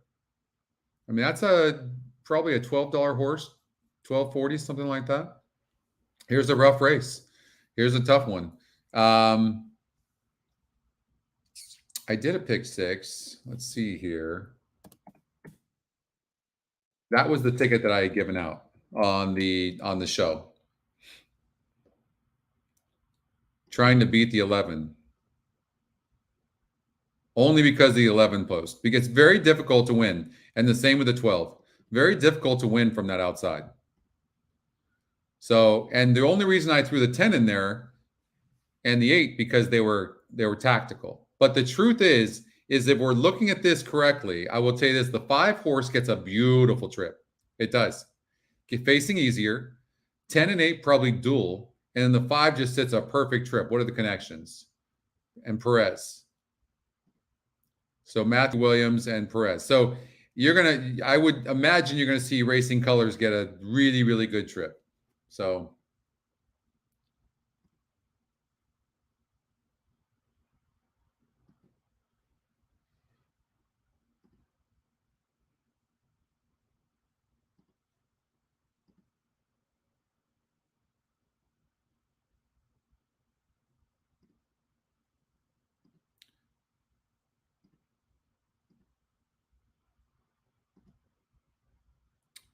you know, I don't know. I am gonna bet the 8 to win or the 5 to win.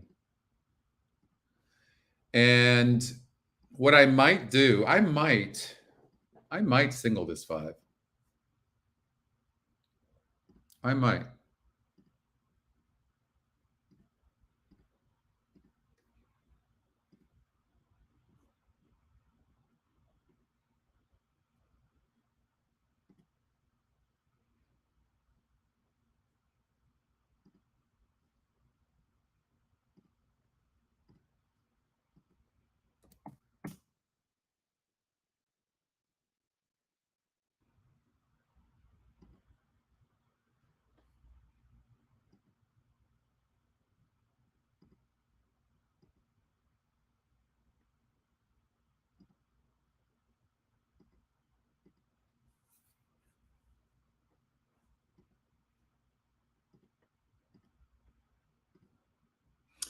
So in this race, yeah,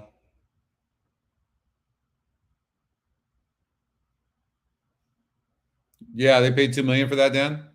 Hey, Nathan.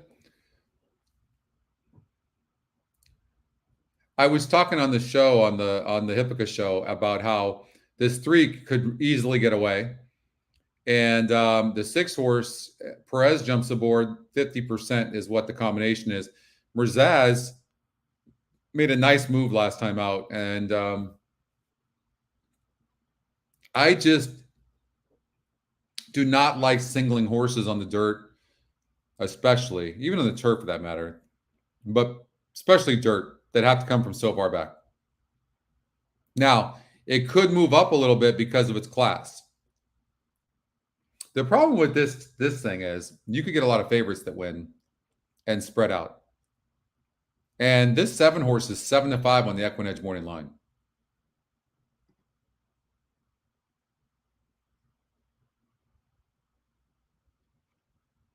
And maybe, you know, you see a horse like this not getting there, but the distance can make all the difference in the world.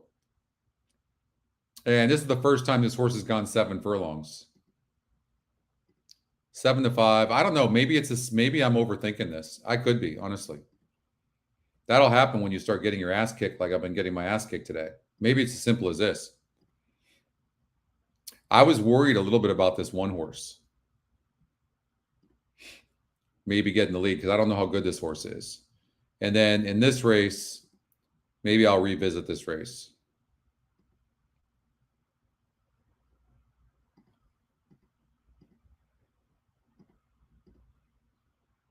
I'm going to try to beat the 8 and 9 in here.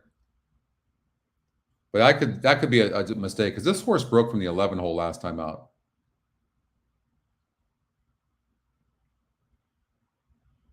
It's just in 16 tries, it just never gets there. That was the reason.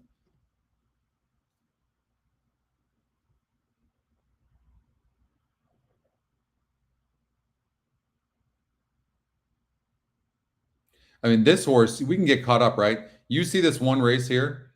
So this horse barely loses, and then you see it then it gets bet because of that race. Starts getting bet, and then it doesn't run. So horses like this will break your heart. But then when you don't bet them, they win.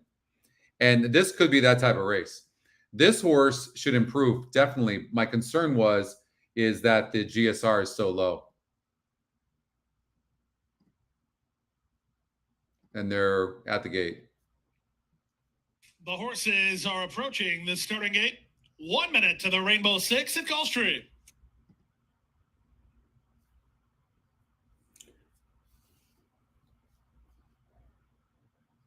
Buenas tardes, El Novato.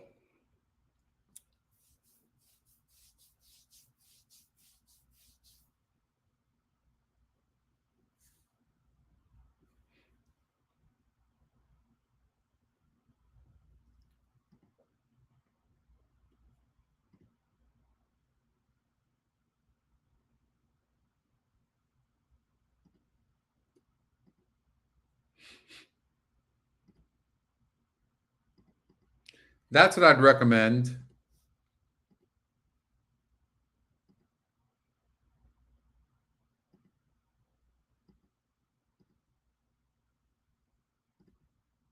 Maybe this 3 goes gate to wire. How about this? This is a pretty nice ticket right here, actually. This isn't bad. I kind of like this ticket. I'm actually going to play it.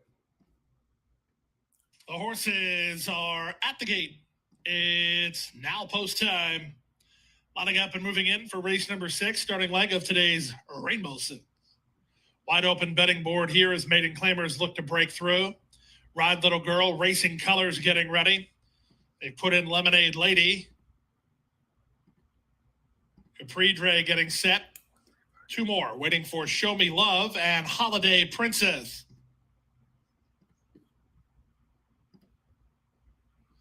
Holiday Princess and jockey Jason Huayas to the outside. They're at the post. Set for the Rainbow 6. And they're off. Good start in the center for Rough Enough, who's headed off for the early advantage. Sent through inside is Ja, now on the go. And Ja's going to land a narrow lead right alongside Rough Enough. Splitting them, that's Fearless Girl not far away. 2.5 to Lemonade Lady. She comes away racing in 4th. She's about 5 lengths behind. Then it's Ride Little Girl. Holiday Princess is on her outside. Capri Dre and Racing Colors are next. Speeding through at the fence goes Marina Dancer to race about 9 lengths just off. Kills me to see this ride with the jockey on the 5. This is where you can get prices next time out the horse runs. First of all, it broke a little bit slow. Jockey's been grabbing him in between horses. It's going to be very difficult for a horse like this to win because I don't know that this horse is that much better than these. Ride Little Girl is And next, this horse is taking a bunch of dirt and on the rail. It's another length and a half back, dropping back. Show Me Love, 6 ahead of Path to Victory, and now the trailer Suspiciously Sweet. Around the far turn at the 3 furlong ground, Chantel Sutherland nursing the speed of Rough Enough, who's still in front. Racing Colors and Capri Dre both closing good ground. Racing Colors in tight for racing room. Meanwhile, Capri Dre's coming around him with a quarter of a mile remaining here. Rough Enough has to brace for the challenge of Capri Dre as Manessis has her in full stride off the corner. Racing Colors is now third, and they're at the top of the stretch. Capri Dre on the outside takes a narrow lead. Racing Colors now starts to gather her feet, and she's closing good ground. Here's Racing Colors and Edgar Perez to the top and moving away. Back to second is Capri Dre. We just got lucky and had the best horse in the race, thank God. In front. Capri Dre is second. 5, 11, 12, 8. Rough Enough for third. Then Fearless Girl. All right, let's get out to Laurel Park for their 6th race. Race number 6. Thanks, Patrick. All right. Dotada. You got a really nice, you have the top pace number, nice post, top EquinEdge pick. Wicked Hot. 8 to 5. And the GSR is monstrous. I mean, and this horse has won 3 straight races in a row. 7 to 2 right now. I'm shocked. Is this 2 that good? I mean, I think maybe the 2 is getting over bet. Why is the 6 getting under? I don't know. I'm a little scared as to why the 6 isn't the one that's 9 to 5. So I'm going to personally just watch it, but it might be a good bet. Click to confirm. Sway in. You got that, Jeff? Finally, I know. Awesome. Little Ms. Scarlet. Last up. Oh, nice, Tony. All right.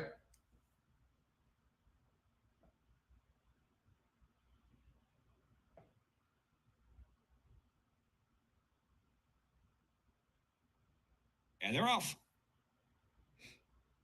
Good break for Wicked Hot, who's sent up for early speed. Wicked Hot to the front. From click to I don't like the 6 broke very slow. Up there too. Very slow. Don't like that. Noodles in league group 2 is the first 5 sort out.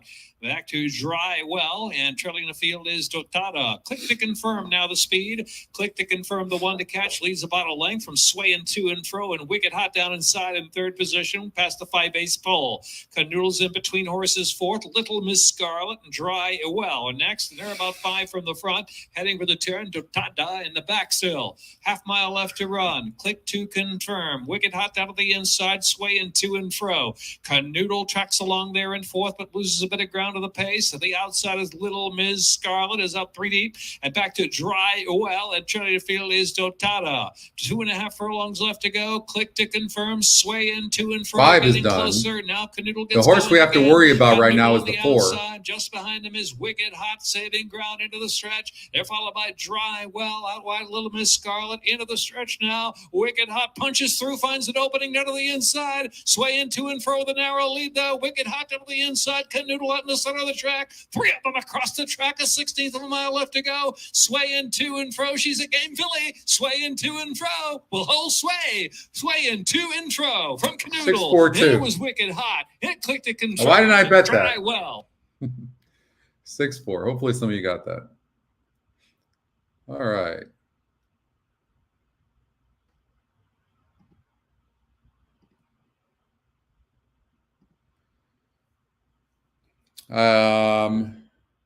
Pick 5 at Belmont for sure.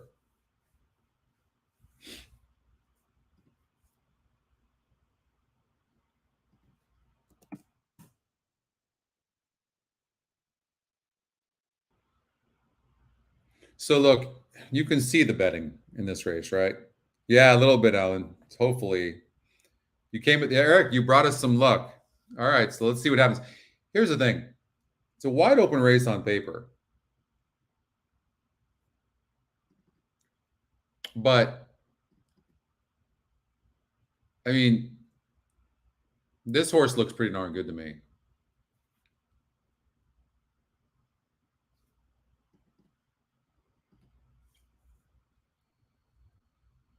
Let's go, Tom. Don't forget to like the show, everybody, if you don't mind. It definitely helps our channel. So hit that thumbs up, please. Okay. Remember, it's going to come down to decision making, but I think this 2-horse could be a single. On paper, the race looks so tough on paper that this is why you're seeing such competitive betting. That's the reason, no doubt. I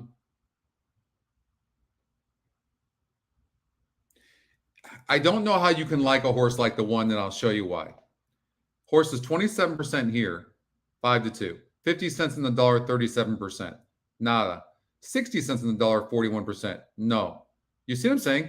And it comes over here and gets an absolute dream trip at 7 furlongs from that outside post and wins. So it's just, you can't love this horse. You certainly can't trust it.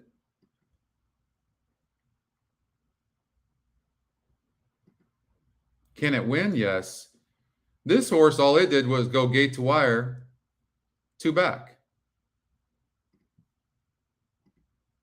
And it's gonna get the lead probably. It's a tough race on paper. I mean, that's why I covered, this is not a bad pick 5, actually. It's not a bad pick 5.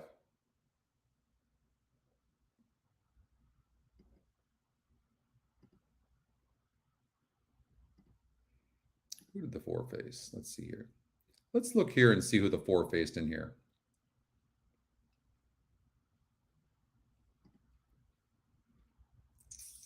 Three. Faced the 1. So it was a wide open race.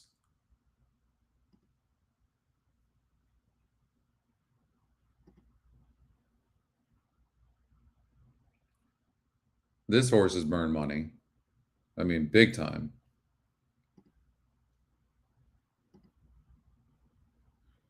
This horse isn't terrible, though. I mean, it's not the worst field in the world that it faced. 15-1, 12-1 on the morning line, getting bet to 7-2.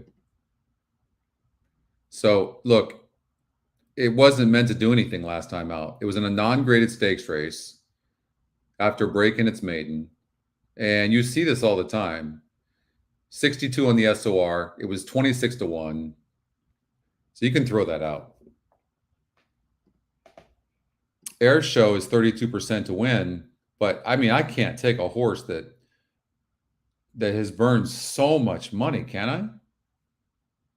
Look, 8 furlongs, supposed to be a specialist.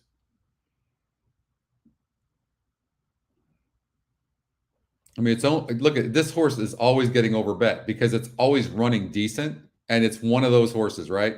The only thing I will say is this. From this post, on this 1 turn, no, is it 1 turn? Or is that wrong? It's not a 1 turn, is it? No. I think our track diagram is wrong.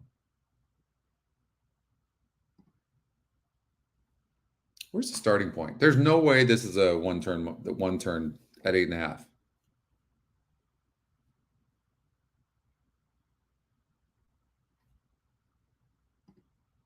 Nah, it's wrong. It's got to be. Can somebody confirm that for me? This isn't a 1 turn, 8.5 furlongs, correct?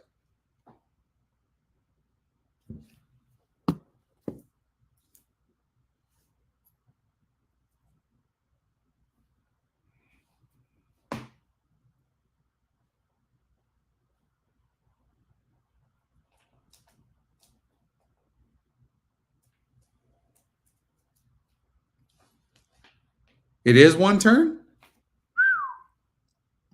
Well, then it'll get a good trip. I didn't know their 8.5 was 1 turn. Thank you. Thanks to you. 1240 horse over, we got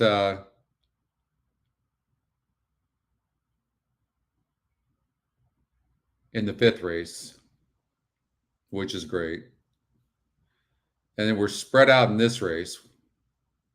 We have an all in the pick 6.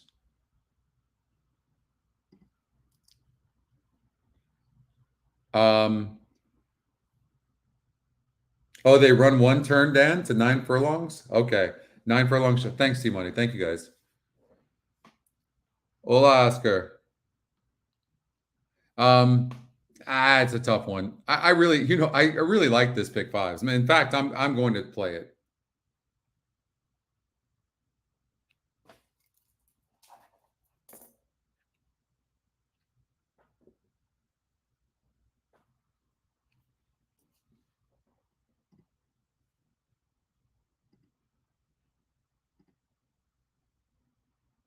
Six could get a very good trip from that post.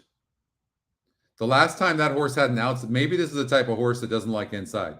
So, and look, it's 32%, but the last time that horse, and it's got a nice GSR, look at the class, 56. And the last time it had an outside post here, you can see what it did. Where is it?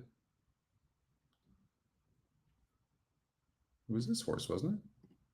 Who was I looking at? Oh, this one, the one horse.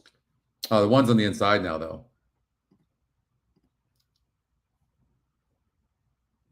But 6 horse has tactical speed, draws out outside. I think the 6 might run good here in a wide open race. You singled the 12?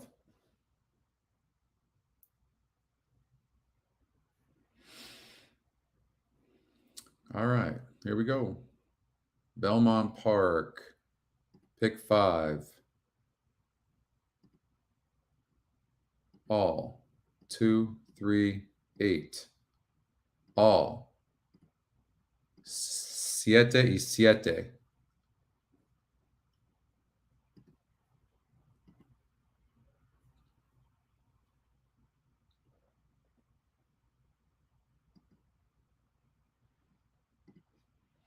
So in the last race, the 12 horse Elliott likes, and I don't blame him. It's just this horse has been off since 2021. Chad Brown for sure. And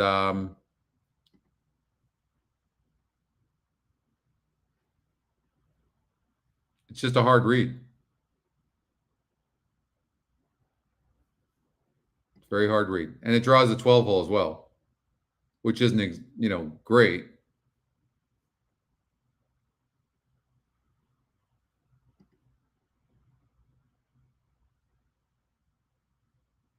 I think this horse wants to go longer.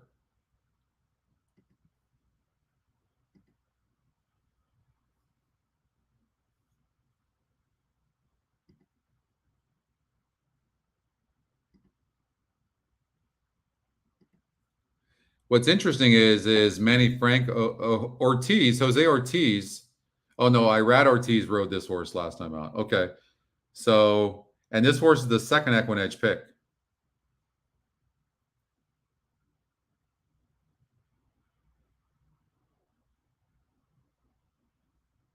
It's going to give us a run. Hey, Cindy, it's going to give us a run. Let's just hope.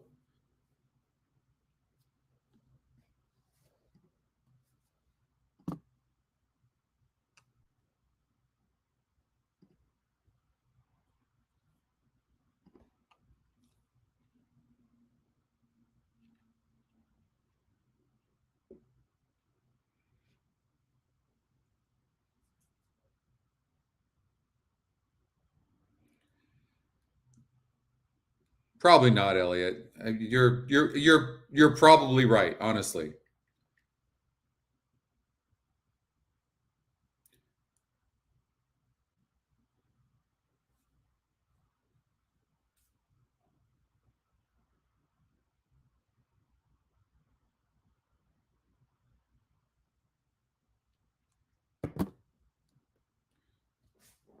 I'll be right back.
sometimes what I see in a wide open race like this, sometimes you'll just see the horse that gets the best trip, whether it's a horse on the lead or a horse sitting in the garden spot. In this case, it could be the 6.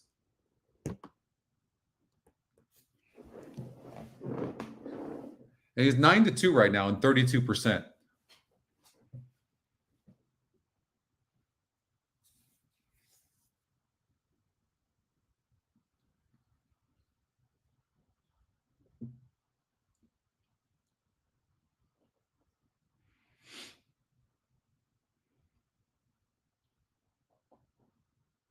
I mean, we're rooting for the 4.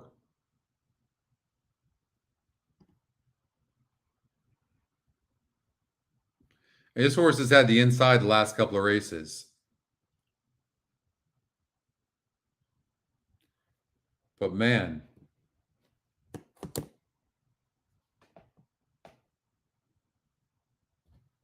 And Flavian doesn't re-ride.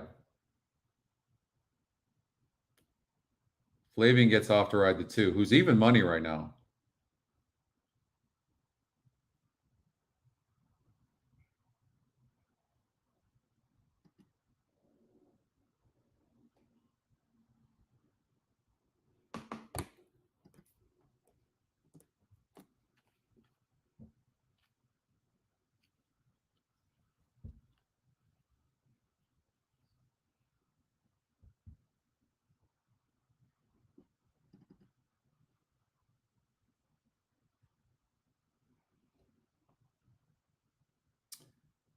All right, they're at the gate and really what looks like to me a tough race.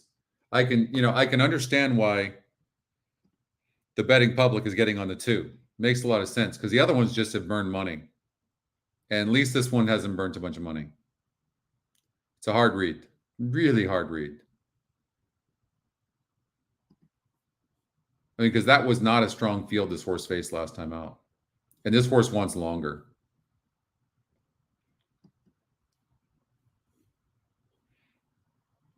But it's really in our best interest to beat this horse.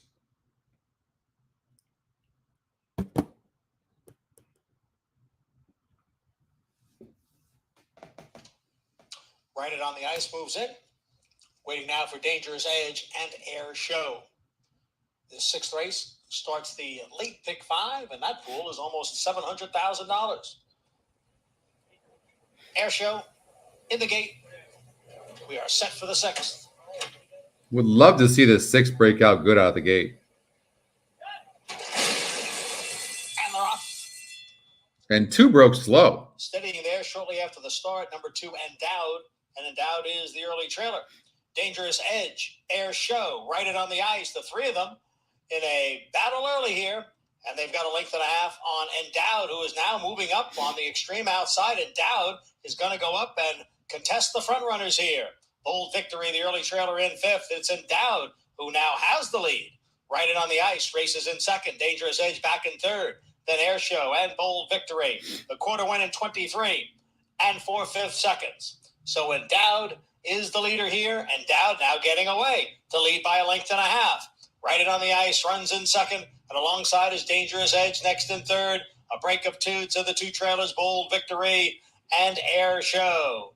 It is Endowed around the opening half mile in 47 seconds. There's less than a half mile to the finish now, with Endowed the leader by a length. Dangerous Edge now picking it up on the outside. The gray right it on the ice down at the rail in 3rd. Then Air Show and Bold Victory is at the back. Endowed challenged now by Dangerous Edge. Dangerous Edge on the outside and Endowed on the inside. They are at the head of the stretch. Dangerous Edge and Endowed, they continue to battle it out here as they come down for the 3/16 fold. And Dangerous Edge is now in front. Endowed is back running in 2nd. Then right it on the ice, Bold Victory and Air Show. Dangerous Edge with the lead as they come on for the finish. And it's another victory for jockey Manny Franco. Dangerous Edge over Endowed. Bold Victory got up to 3rd. Huge. It really, I mean, like beating these big favorites is where you make money. That's how you make money. in these multi-race bets, right? We got a little bit lucky, 1240 horse there, and then we come back here and we get a horse that's just going to pay 16 and change. Huge. Really good start. Yeah. I mean, was 700K in that pick 5, Dan? Whoa. That's nice. Anyway, that's a good way to start.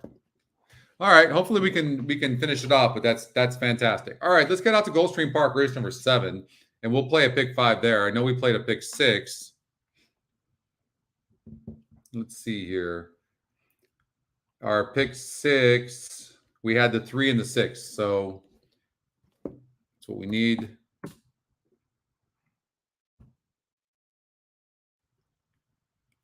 That's the pick 5 that I'm recommending. You can cut it back, but that's the ticket.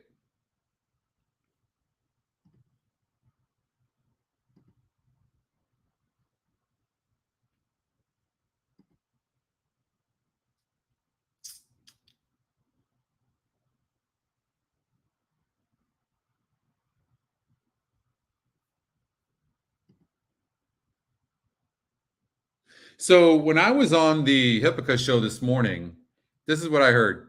So Drain the Clock. So Pasquale said that he doesn't feel like Drain the Clock's the same horse as it was. And then the Connections of Willie Boys said they feel like they can beat Drain the Clock. That's what Pasquale said this morning. So that's what I know. So clearly we'd love to see the 6-horse Willie Boy win. So come on, Chantel Sutherland.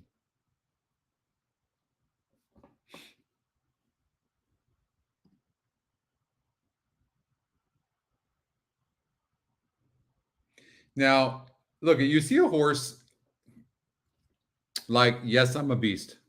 6 wins and 9 tries. Very nice horse, no doubt about it, right? But look at the SOR. It's a 60.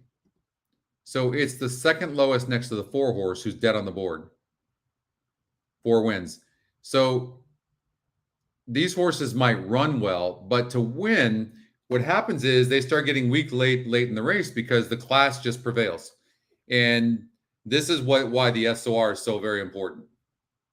This is why a paper cannot tell you what you need, where the strength of race is so important. Honestly, like, I know, this is my company, but it's the truth.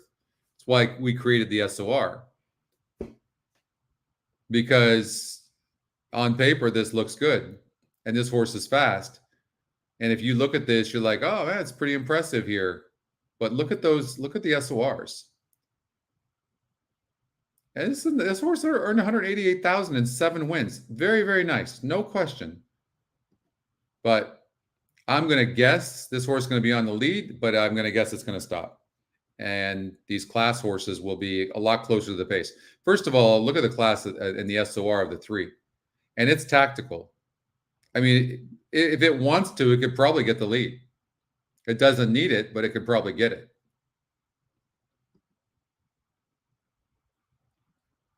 So the problem with the 3 maybe is that there's so much speed in the race that maybe, because look at the 6-horse Willie Boy, 4 wins and 7 tries, and the SOR is a 72 at the surface and distance. So, I mean, maybe. I said this morning too, I thought Gatsby, the 2-horse, might be the long shot. But 6 Willie Boy is going to get a perfecto trip for show. All right. Locally here on the main track, 6 for 6 in the money in those starts. Now, Claudia caught up with Safi and kind of talked about how he's been doing since that race in Dubai, where he did disappoint. It looked like he was going to kind of run a huge race, and it didn't pan out that way. I think a big thing, though, he's had a couple of months off. He's getting back to Gulfstream. Last time he was here, he finished second, defeated by just a neck behind Miles Ahead, who ran one heck of a race on that day. For me, he does look to be the class of the field. Now, the number 6, Willie Boy, no surprise to see him second choice on the board. His last 2 efforts have been monstrous. He's been a runaway winner in both of them. One at Tampa, more recently in the Big Drama, whereas against state-bred horses, but he did face some really nice horses such as King Cab and Chivalry. So, he's a 4-time winner locally, all at this 6 furlong distance, and he's been in deeper. that's Ashley. Ashley is fantastic, by the way.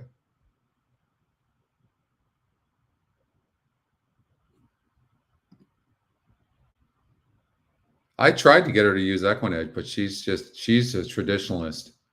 And her dad took her to the track when she was younger, and she's solid, very, very bright.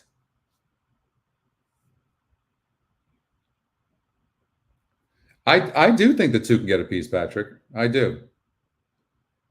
The 3 horse, if the 3 horse had a better post, I'd be all about it. Now we have to use it. It's 2 to 5, but I think the 6 horse really gets a solid trip, tactical and classy, and I think 6 horse is the horse to beat. I really do. And I thought that the 5 horse Pudding was not terrible to be in the money.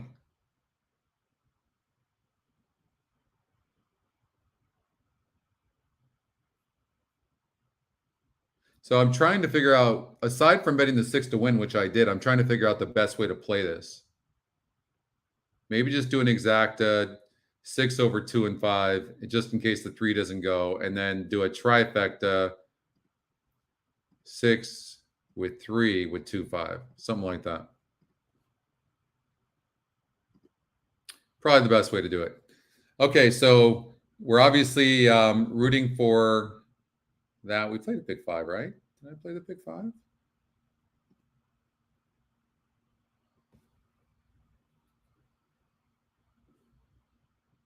Well, we need to play the pick 5.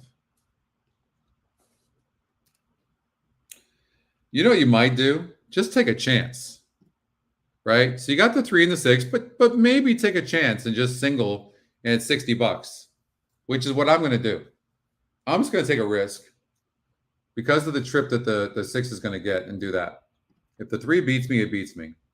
You could cover your bet by doing an exacta box, but I think the 6 is honest enough to run a really good race.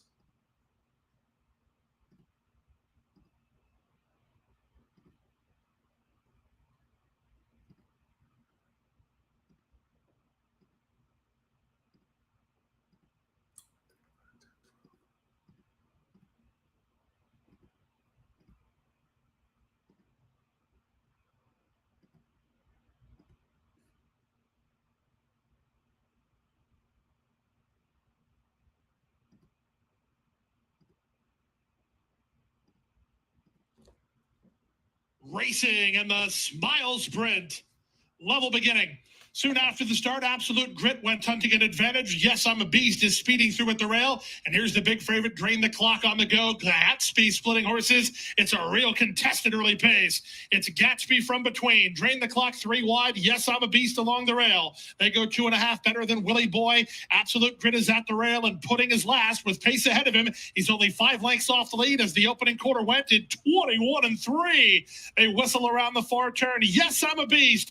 About to face a threat from the classy Drain the Clock. Chantel says go on Willie Boy, and he's going right now. Here's Willie Boy. He was 4th. He's now 3rd, now 2nd, and charging Jet Drain the Clock with a 1/4 mile to go. Lionel Reyes and Pudding underway from the back. Plenty of chances here. Drain the Clock better buckle down as Pudding and Willie Boy are on to attack mode. 3/16 from home. It's Willie Boy who makes the lead. Pudding down the center tries to get after him second. Drain the Clock has been dueled into submission. There's an 1/8 of a mile to go. Pudding still a 1.5 off Willie Boy close to home. Willie Boy has the lead. The Smile Sprint to Willie Boy. He's in front.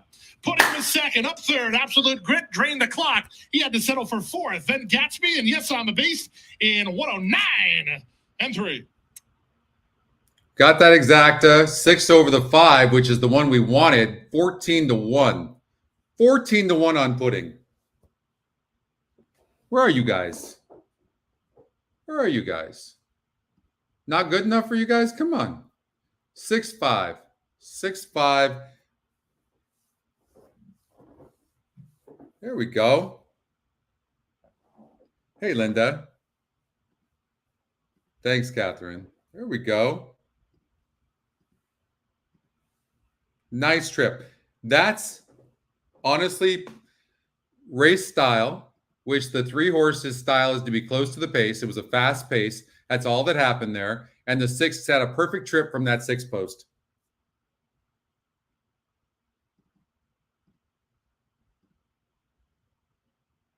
Thanks, Nathan. Right on. 6, Willie Boy was the winner. 18 to 1 on that exacta. Bam. Third, number 4, Absolute Grit. Fourth, number 3. All right. Drain the Clock. That's Fifth, $3,600 for me on that one. 6-5, 4-3-2. Willie Boy. Huge, huge. As the late money came for him, he and Drain the Clock were both 4-5. What? Nah.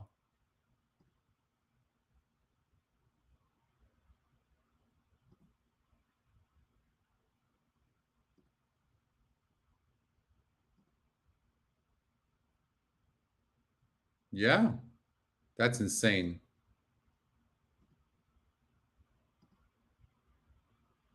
Well, we got a nice exacta out of it. All right, let's get to Laurel Park. We'll get back. We got Belmont. We got a lot of activity going right now. So, wow, nice pace number here. Class goes to the 4. 4 sits outside the 1. No question about it. If they go too fast, it looks like this 6 horse could set a really nice trip. This is not a bad horse either, the 1, the EquinEdge long shot.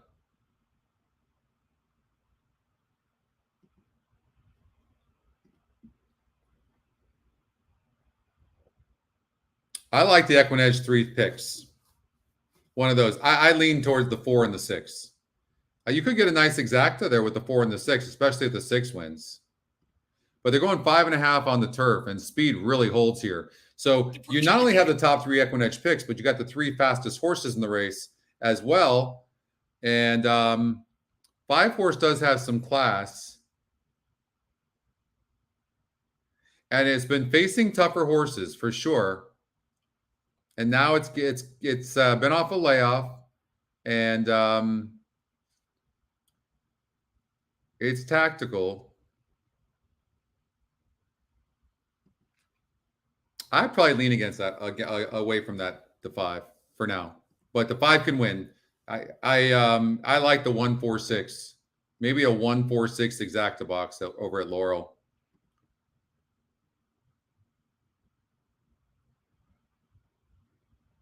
But I'm gonna do an exacta box. I'm gonna do an exacta box 4-6. And then I'm going to come back with an exacta $25 for 1, just in case. Horses, average the starting. One's 5 to 1, getting bet.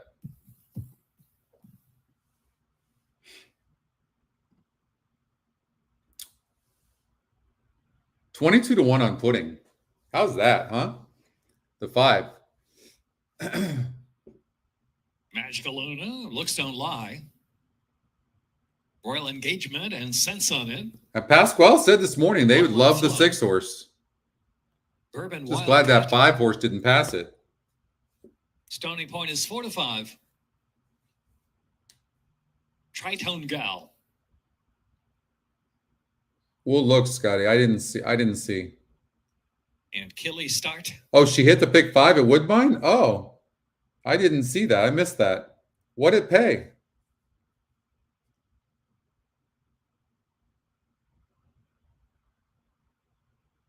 Went out Killy Start. 5.5 of the Fort Marcy course. Second finish line. 2,700? Nice. Way to go, Cindy. And they're off. Magical Luna and Stony Point out there with their least speed. The outside, they're moving forward as Sensen along with Lola Flow. And the inside is Looks Don't Lie, is racing a close fifth, followed by Royal Engagement, now sixth, and Saving Ground heading into the turn. Back to Bourbon Wildcat, racing third last position as they round the turn. Back to Tri-Tone Gal, second to last. At trailing the field is Killy Start. Round the turn, Magical Luna, Stony Point. They're going at it head-to-head for the lead, and Lola Flow's trying to save something right off the duel from third. Royal Engagement has worked to fourth position now. Looks Don't Lie down to the inside, then back to Sen Sun into the stretch, quarter of a mile left to go.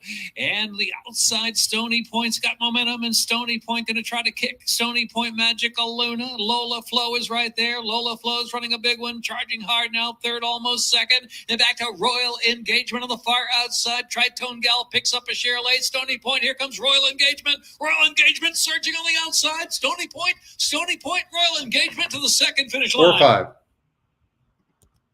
I think it's 4-5. Stony Point getting the win. Barely.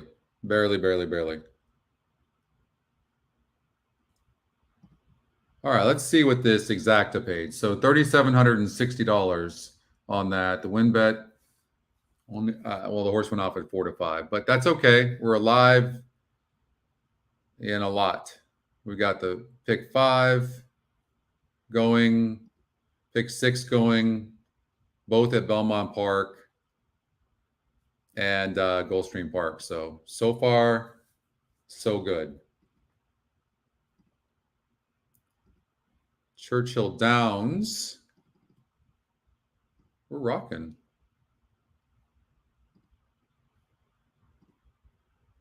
So remember I said, look at the SOR and C, and you can see, like, yes, the 8 horse is 1-for-1, but against a 50 group. Not going to like this 3 horse because it's not faced much. Now, the 8 horse is lightly raced, and it's going to have to improve, though. It's really moving up here. I'm gonna say no on the 8, but it's not impossible. I will say that. Non-graded stakes races. This is a decent group, but I would imagine this 9 horse. No, it's okay. The 8 horse is the EquinEdge second pick. I don't know. This is a tough race. I don't have anything I love. Is it off anyways? Okay. All right, let's check out Belmont Park race number 7. So what do we have? We have a pick 6 and a pick 5, correct? So we got the 5 horse twice. $12.40 and $16.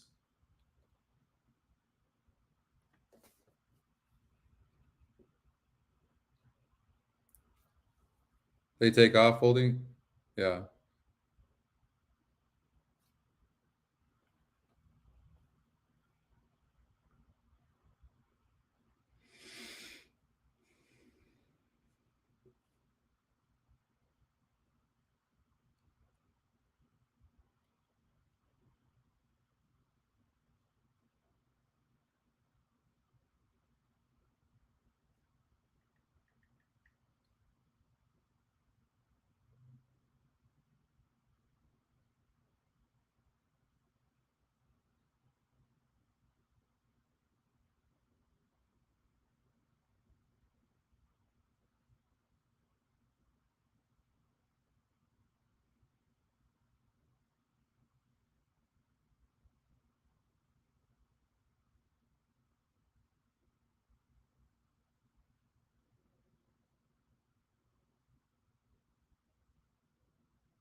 All right, 7 minutes before the race at Belmont Park. And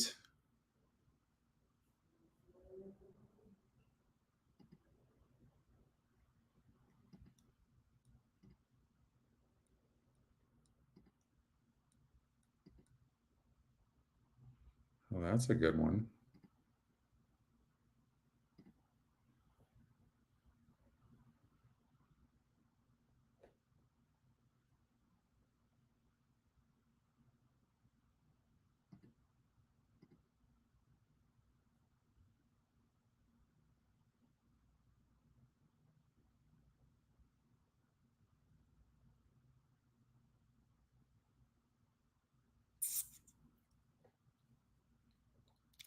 You know, I really do. I know Oldie likes making my move,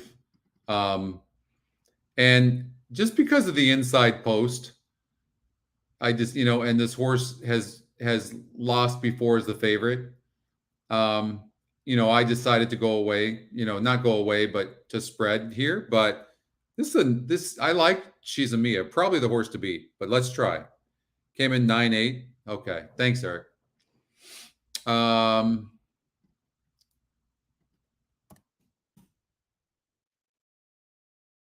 So we've got the 2, 3, and 8 in here.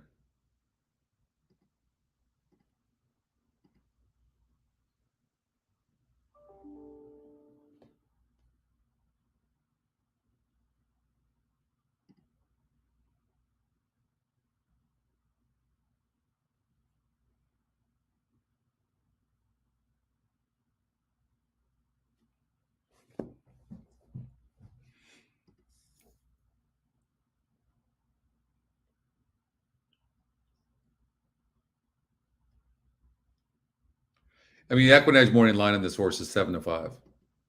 Flavian Pratt, 39%. Top EquinEdge pick. Nice GSR.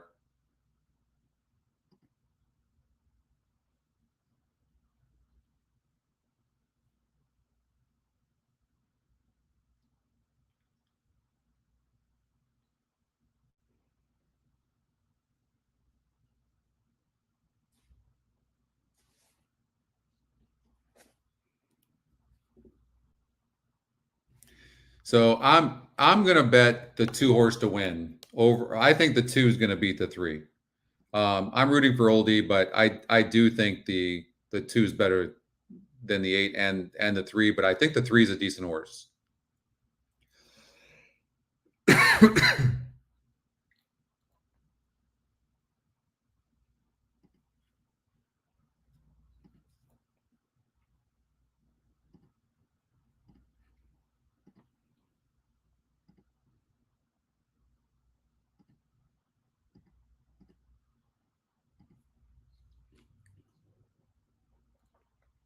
You can't keep Flavian down.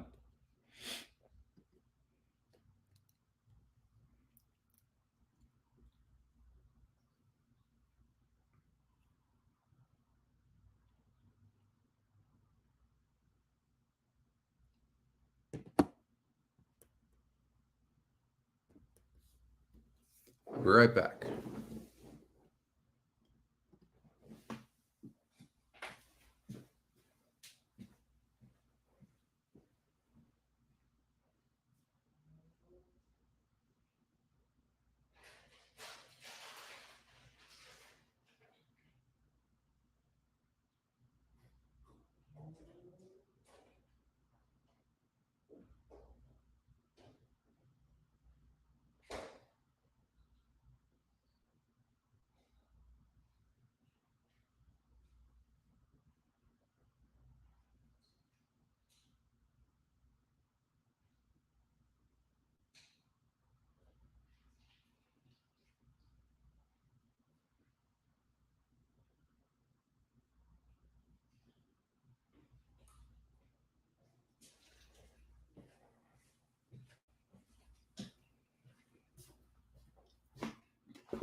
One minute. 1 minute to post. 3's your favorite now. By the way, the odds are off here because I'm on the test site, okay?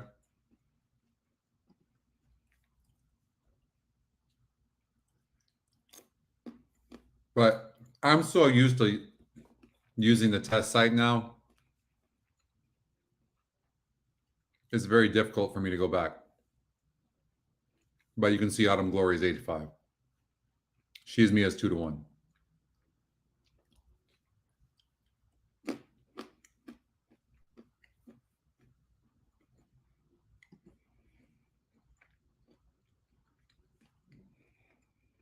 Thank you very much.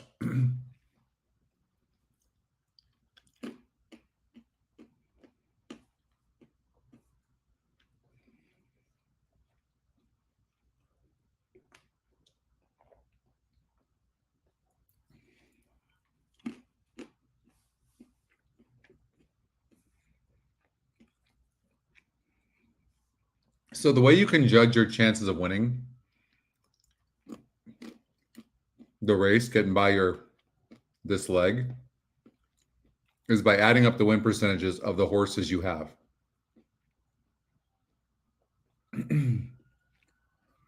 So we are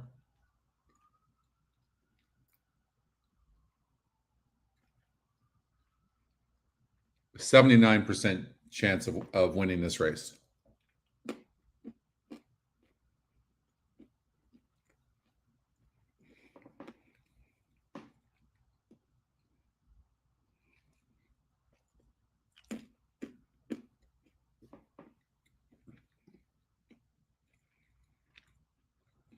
Manny Franco's on fire right now. And he's on the 3.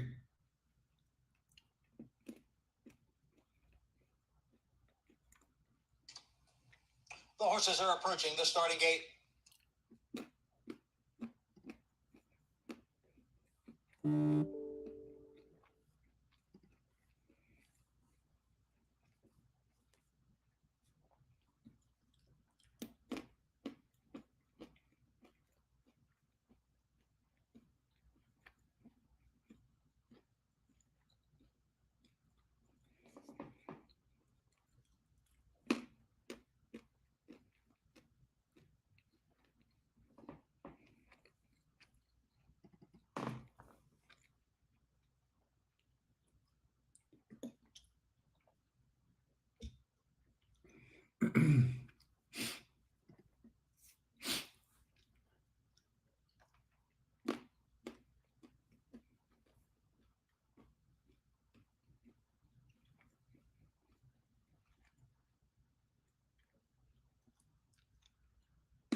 Waiting for Kiss Me Smile, and Dufresne will be the last one to move into the starting gate for race 7, which is on the Widener turf, and they're going 7 furlongs. Turf is firm. Dufresne about to move in.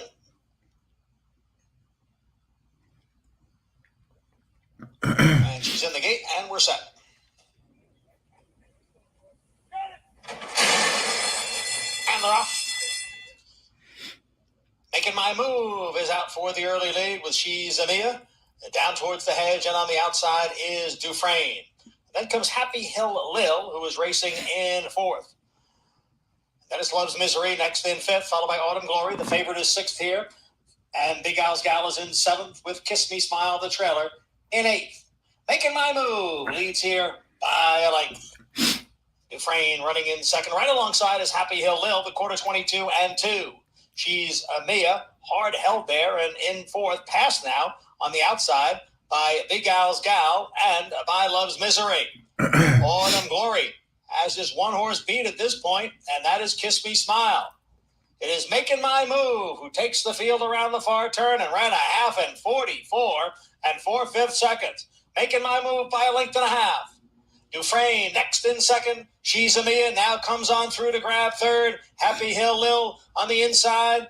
And then it is Autumn Glory as the field comes down for the furlong marker. Making My Move has a 3-length lead. Then it's Dufresne, along with She's a Mia and Autumn Glory next. Making My Move, looking to go wire to wire here. She's got the lead, and she's got it wrapped up. Making My Move, 1 by 2. She's a Mia second, then Dufresne. Nice going, Oldie. Nice going. And the time on the board, 1 minute. Nice going. Didn't win that wager, but that was good.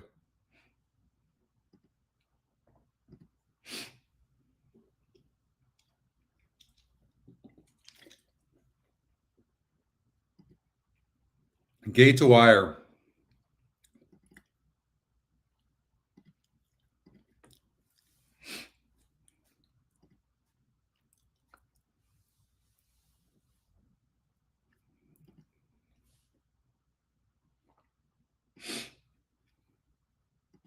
Way to go, Oldie.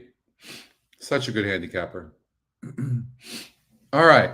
Well, we only used 3 horses and we got by that. And top pace number, top SOR, like Oldie was saying, never been 7 furlongs on the turf before, but ran huge. Huge. And Oldie mentioned that a while ago, a couple hours ago, I believe, that he liked that 8. So stoked.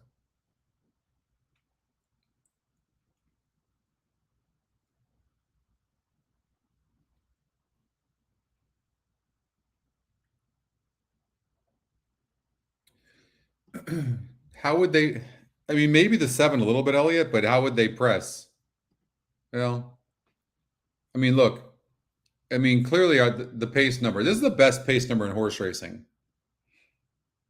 So, I mean, look, I mean, it's clear that this 8 was the fastest horse in the race, and then it has the top SOR on top of that. So that's going to move the horse up.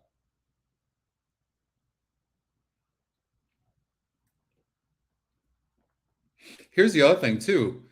You have to remember, Elliot, is that when you take the pace number and then you add the SOR with it, that's class. That moves the horse up even more. If you look at the 7 and the 4, look at their SORs. They're the 2 lowest SORs, right? So hard to press when you're class challenged. But well, we don't have to worry about the next race because we have an all. But we got Gulfstream Park race number 8 we do need to worry about. SOR just stands for strength of race, and the SOR is just telling you the class. It doesn't tell you how a horse did in the race. It just tells you who it's been facing. That's what it's telling you.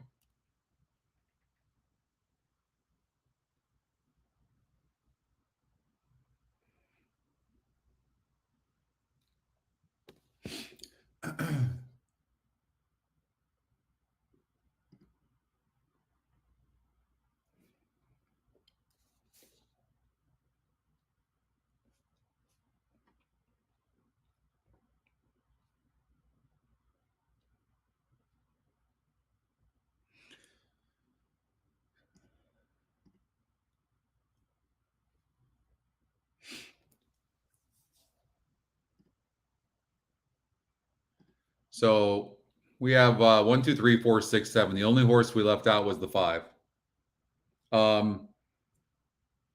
One-Eyed Jack is your favorite right now. Lukewarm at 9 to 5.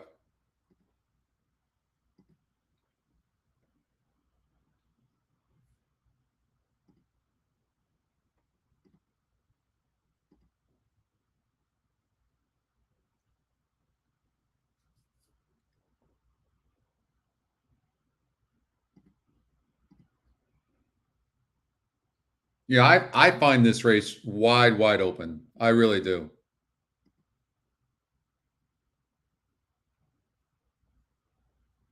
One to 5, Jeff. Wow.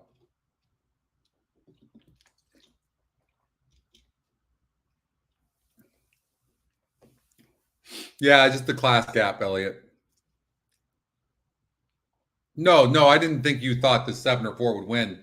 But when they have such low SORs, and you have a horse that's got the top pace and also the top SOR, really, the truth is I bet that wrong. I should have done an. I liked the 2 a lot. Obviously, I should have done a 2-7 exact or 2-8 exacta box because that 8 had the top SOR and the top pace. So that was a mistake. That was a betting mistake.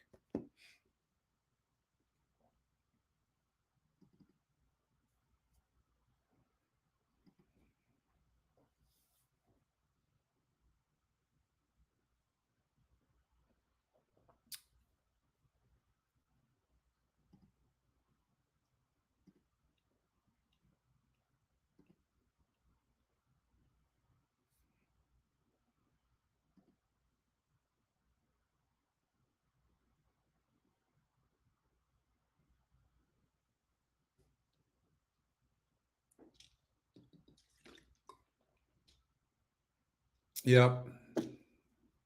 Drives you crazy, doesn't it?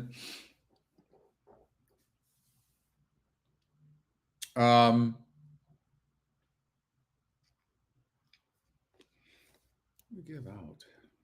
Let's see here.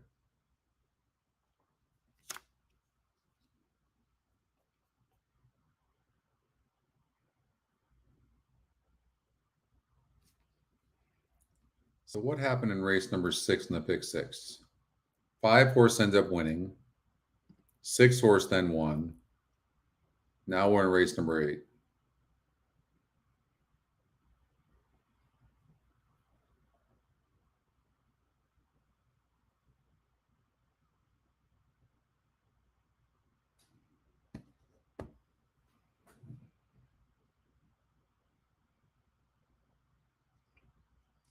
Let's see if we can find something in here.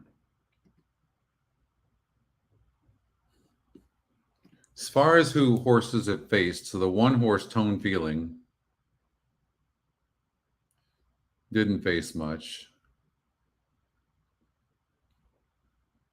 So Lusitano did. So here's the problem with a horse like this, right? So it did win 8.5 furlongs against a 60 group. I'm going to guess it went gate to wire. What's up?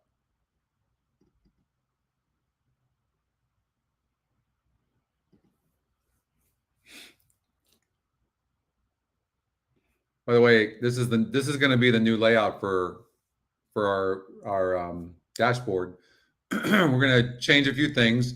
This top chalk, price play, and top GSR is going to be, I believe it's going to be blue, kind of like the blue above. So it's going to add a little bit more color. And then we're going to put the EquinEdge picks, the EE picks right here where it says pace, SOR, and GSR. And you'll be able to slide these back and forth on tablet and mobile. Mobile's going to be killer. You guys, those of you that use mobile, and 75% of you do, you're going to love it. So that's coming. My concern with a horse like the 2 is it has to have the lead. And this 1 horse is very, very fast. And from the inside, I wouldn't even be surprised, honestly, if this 1 got away. It would not surprise me, but it's coming back quickly. It is. And the trainer doesn't win, but it could go for a little bit and hurt the 2. So then you look and go, okay, based on the pace, I'm visualizing the 1 and 2 dueling. Who gets the first run? Well, based on that, it would be the 4 horse, the EquinEdge long shot.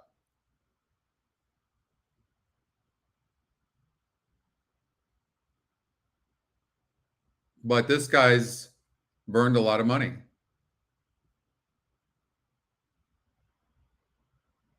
I mean, well, he's not been bet. Actually, if you really look at it, look, 20 to 1, 29 to 1, 24 to 1, 19. Today, this horse is 5 to 1 on the EquinEdge morning line. So maybe we can expect a better effort from this horse. Maybe. One-Eyed Jack was 30% last time out and wasn't even close. But the race before that was 8% and won. I mean, they're animals, but I mean, it just throws you off. And Joe Orsino took over for this horse. And I mean, you never know what's going to happen. It could either romp or really get beat bad. Bourbon Wisdom. This horse lost barely. No, it won 2 races back. I'm talking about the 7-horse Mead. This is the horse to beat. But it does draw wide at this start.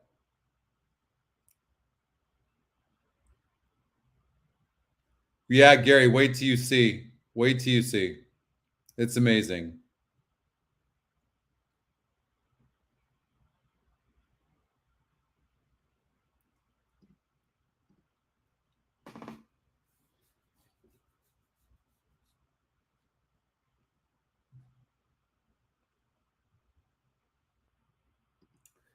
That's such a loaded question, Robert, honestly. The GSR is you use it differently in every single race, but see, I don't use just one metric. I use all the metrics in combination of each other, and it's different for each race. Pace is different. The post is different. What you need to know is none of these metrics look at post. So you have to visualize based on the pace of this particular race and the post position, so you can visualize how the race is going to play out.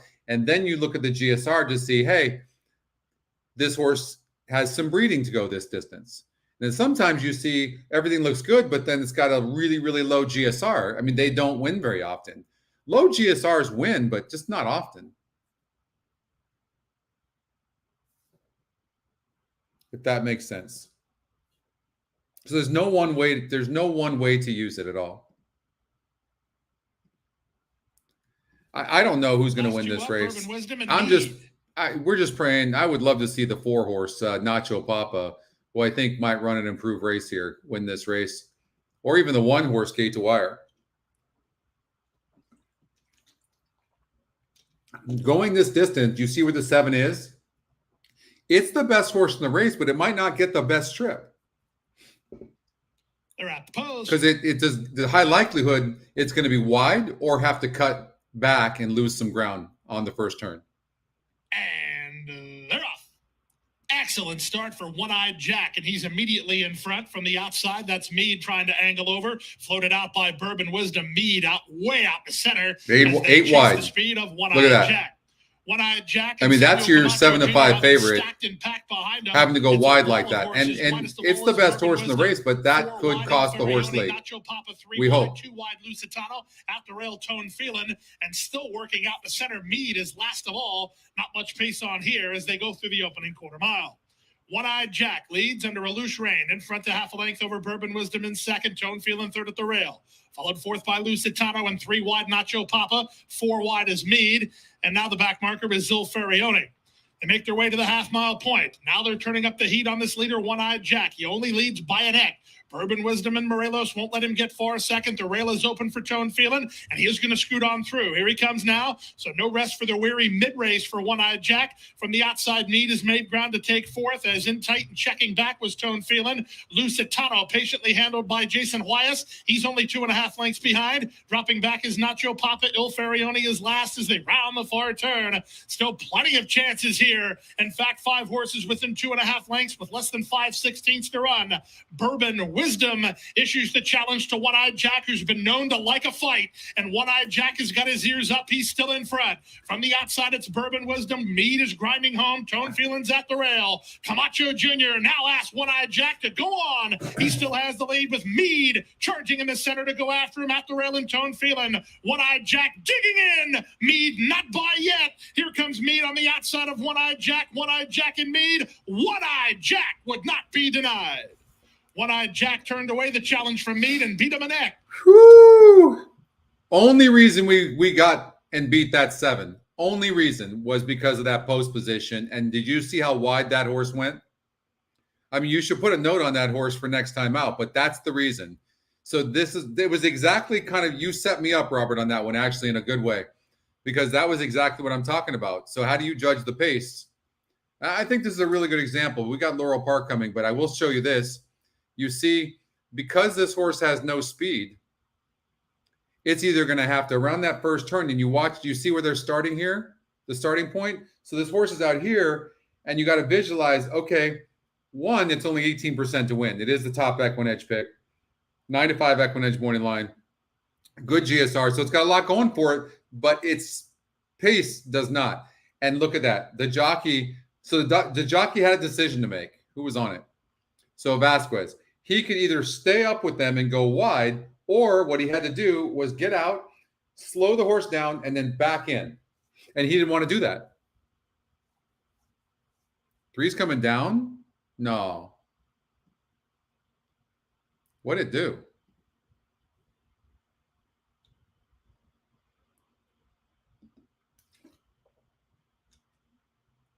I didn't see anything.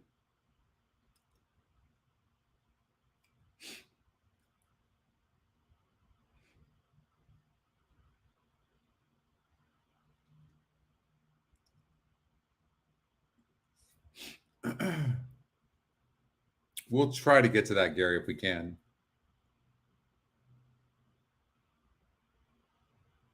Where's the inquiry? I did not see it.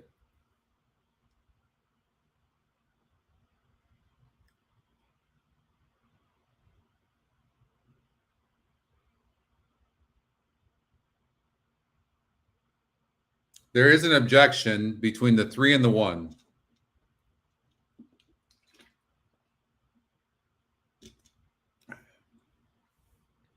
Not an inquiry, though.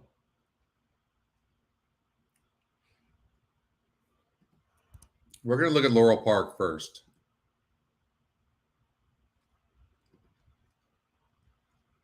Race 8. So you got to look at a horse at 7-5. It is 37% top EquinEdge book, but it's only 4-1 on the EquinEdge morning line. Ladies and gentlemen, we have a foul claim here lodged by jockey Marcos Meneses, rider of number 1 Tone Phelan, who finished 4th. He's claimed foul against jockey Samuel Camacho Jr., the rider of the unofficial winner One-Eyed Jack, alleging interference in the run to the far turn. That's a claim of foul, 4th against 1st. Hold all tickets, please.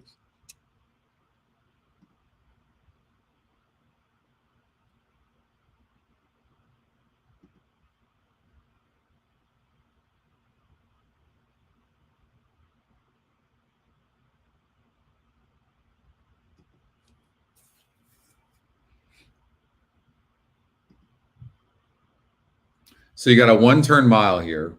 You have a horse in the 4 horses, a price play, and very, very fast. And faced a 70 group last time out, so it was a tougher group.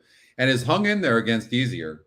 Actually beat a 76 group. It was a sloppy track over at Monmouth and didn't like it. First time here at Laurel.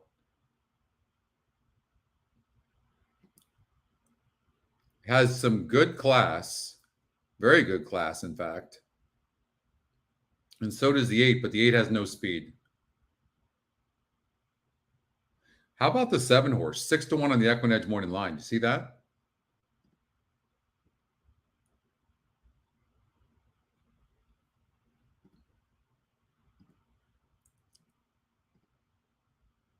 Ooh. I don't know that the 3 did anything.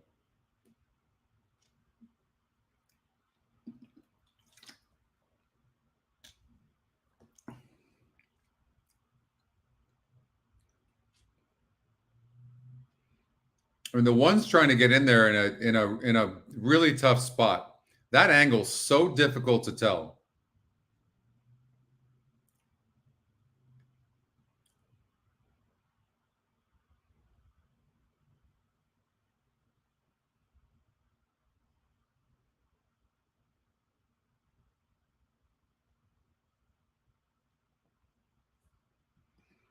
I don't see it.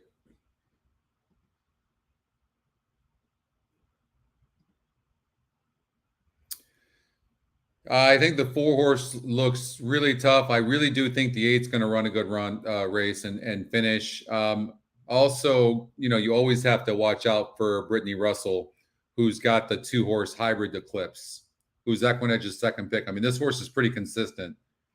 And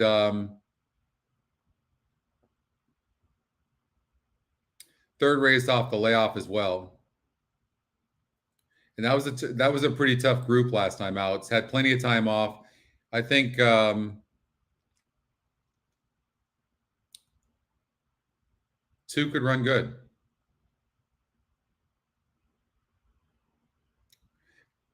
I like the favorites in here, 2, 4, 8.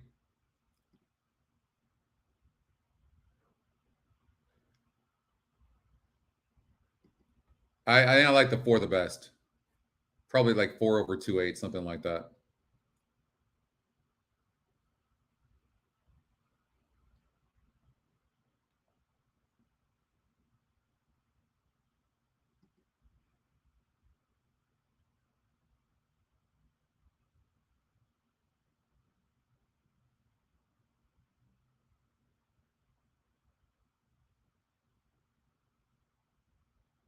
And ladies and gentlemen, after reviewing the films of the race, the stewards have dismissed the foul claim. They failed to substantiate the rider's claim of foul.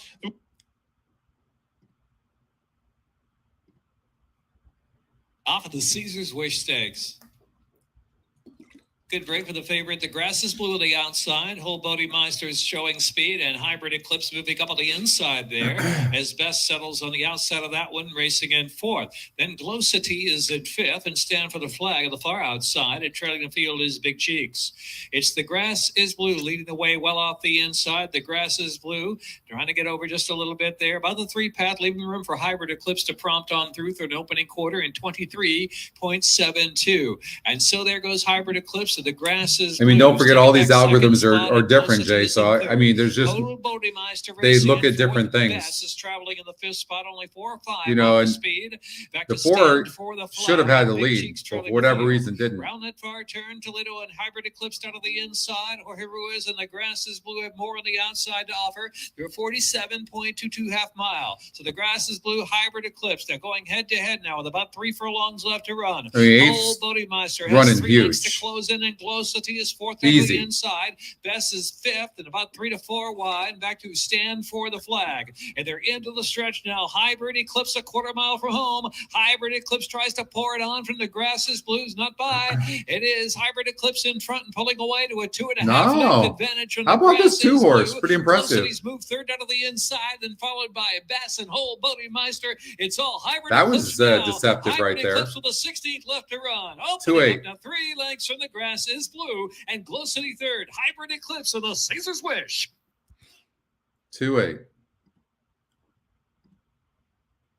All right, Churchill Downs, pick 5.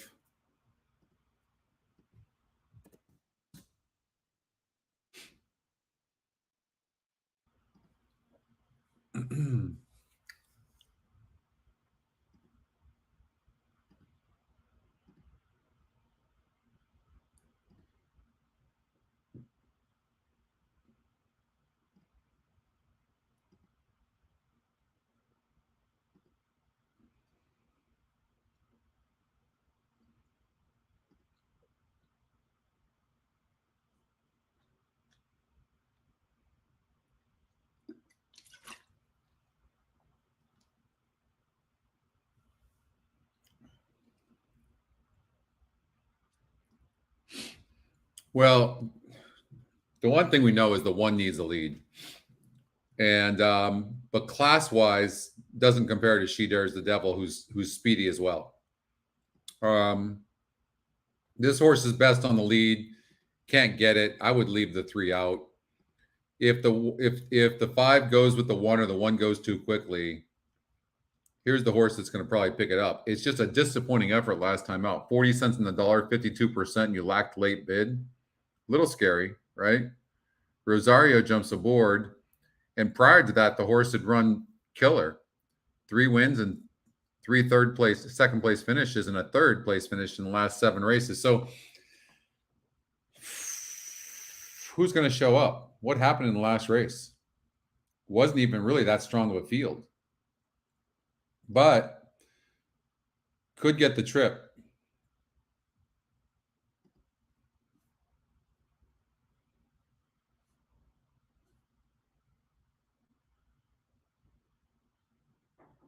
Three subsequent works since that last race.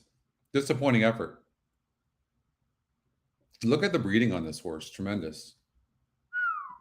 On the dirt. Really nice.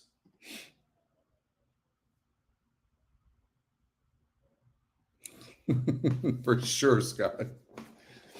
I know what you mean. I just think She Dares the Devil is going to be really tough. I don't think this is that great of a field. I really don't. I'm not even sure the 4 is going to run good.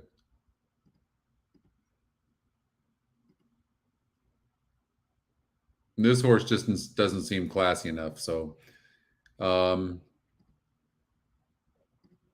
I would single. It's 4-7-5 right now. Getting bet into She Dares the Devil.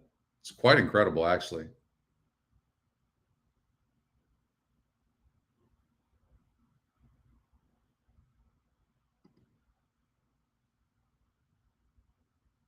The one horse is even 2-1. Nah.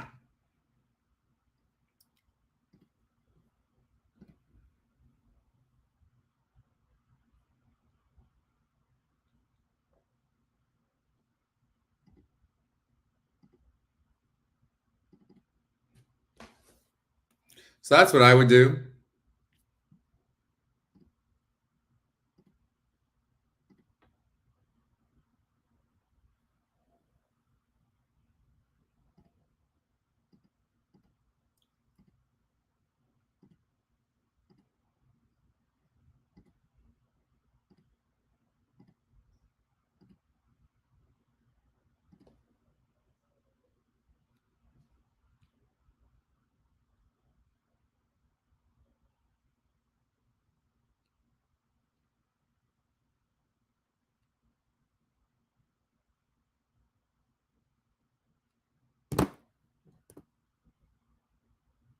The rail, Joe Talamo trying to throttle her back early. She Dares the Devil, tracks from second into the clubhouse turn. Ava's Grace from off the pace today, racing up into third. She's a Wolf is fourth and toward the rail. And the early trailer is Pauline's Pearl as they move around the opening turn. And it's super quick now, and she steps out to lead by 2. Now it's 2.5 as they head to the backstretch run. So Super Quick is isolated on the front end. Back in second as She's There is the Devil, racing in second, about 3 lengths off the lead. Ava's I Grace really is like the third. way Florent Drew is Pauline's riding Pearl's the clear 5 right fourth, now. And She's All Wolf is at the back end 5th. And Super Quick gets away with an opening quarter in just 24 seconds flat, a manageable half in 47-4, and she steps out to lead by 3 with 4 furlongs to go. She Dares the Devil. Florent Drew is looking for the 4 right now. So he must feel like he's got the measure of the 1. The 1 does not have the class of the 5. She's All Wolf is at the back in 5th. Round the far turn, Super Quick still the leader. The lead's down to 1.5 lengths now. She Dares the Devil is coaxed along in second, right outside the quarter pole. Ava's Grace is third. Pauline's Pearl is fourth. They're off the turn. They're into the stretch. Super Quick's in front, turning for home. In front by 1 length. Here comes She Dares the Devil, bearing down with a run. And Pauline's Pearl's now third. 1 furlong to go. Super Quick digs in, but She Dares the Devil has taken the lead. And it's an Oaks winner in front of the Twin Spires. She Dares the Devil from just off the pace. Runs down Super Quick to win it by 2. Pauline's Pearl was 5-1-4. third, and She's a Wolf was first. Belmont Park, race number 8.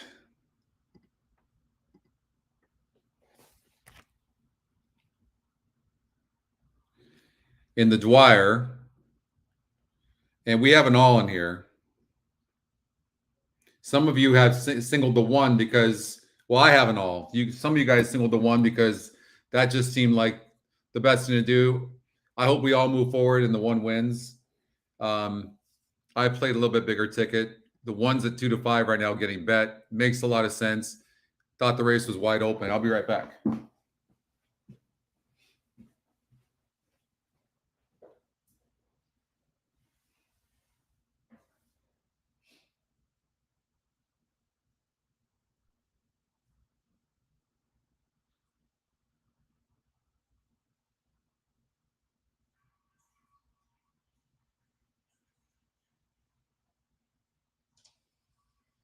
Waiting now for Running Son of a Gun and Nabokov. This is the 104th running of the Dwyer Stakes. And they're all in line. And they're off. Nabokov and Fluid Situation down at the rail. Charge It now moves up. Fluid Situation will be the pace setter here. Charge It at the rail. Nabokov on the outside. And then a break of almost 3 lengths. Back to a No Sabe Nada. Running Son of a Gun, and the trailer is Unbridled Bomber in 6th. The leader is Fluid Situation by a half length. Charted is at the rail, and Nabokov's on the outside. The quarter went in 22 and 2/5 seconds. Fluid Situation leads here by a full length. Charted runs in 2nd, looking to get off the rail there. It is Fluid Situation, the leader. Charted in 2nd. Nabokov, No Sabe Nada, and Running Son of a Gun. Those 3 are all together as the field goes around the far turn. It is Fluid Situation leading by a head. Charted on his outside now. And then a break of 2.5 lengths. Back to No Sabe Nada and Running Son of a Gun. Nabokov has dropped 10 lengths from the front.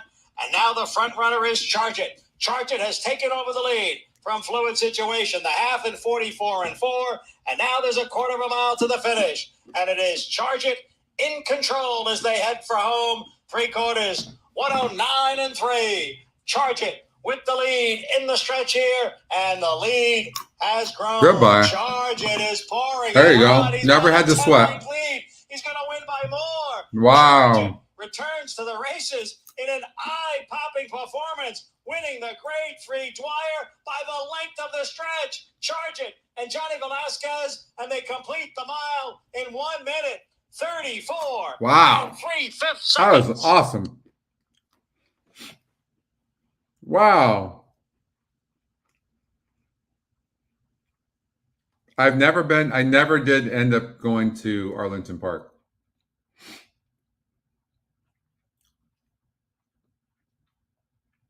Wow, that was huge. What an effort.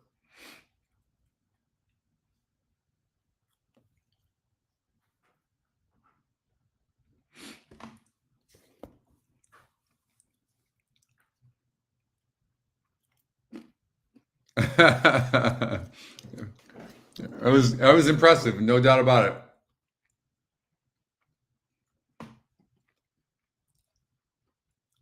I didn't see Rex. I wasn't watching that.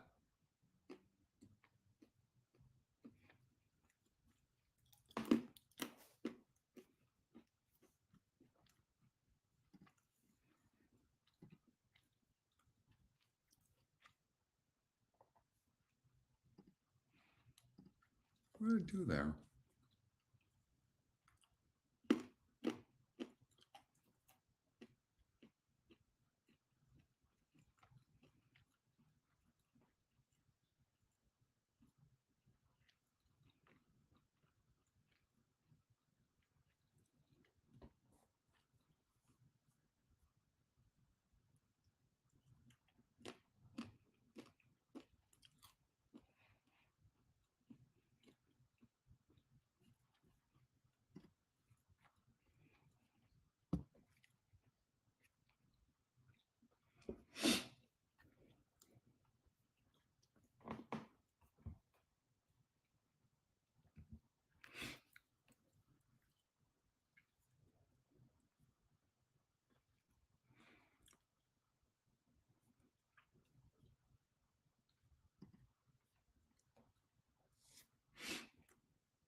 So we've got the 3 and the 7 in here.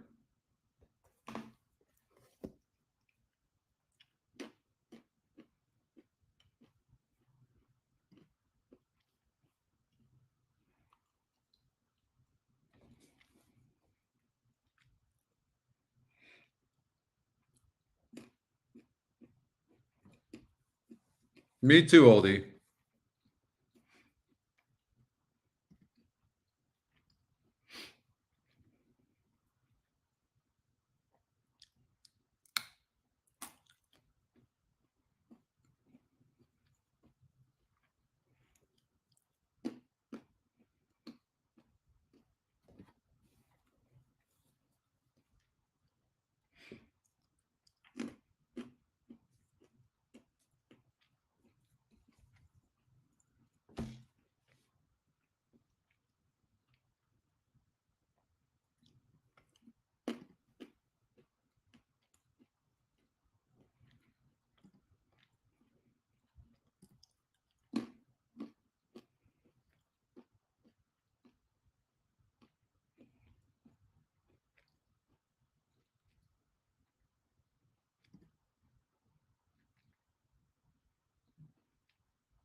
I think the distance is perfect for the 7.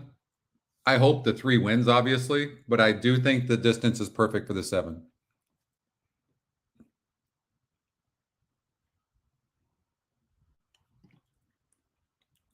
I just hope the 3 just goes.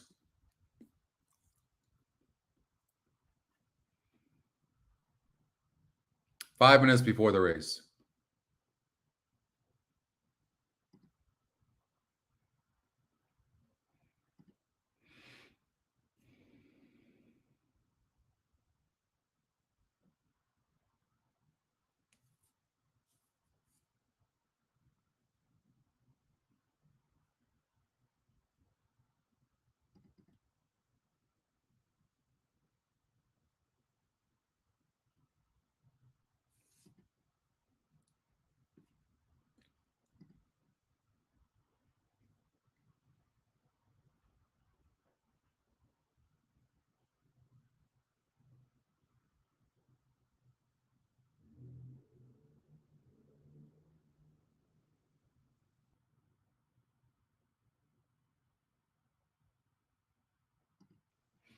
We're just hoping to get by the race.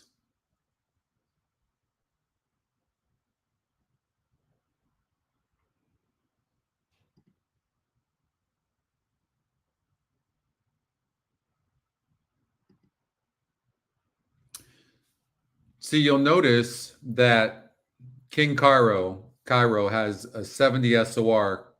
So in 2 tries going 7 furlongs, this horse has 1 win. But in the last 5 races is what this SOR shows. It was a 49 group, so a weaker group of horses. And you can see here, if you look, not been facing much. So it's definitely not that 70. Right? Draws wide. Doesn't have a ton of speed.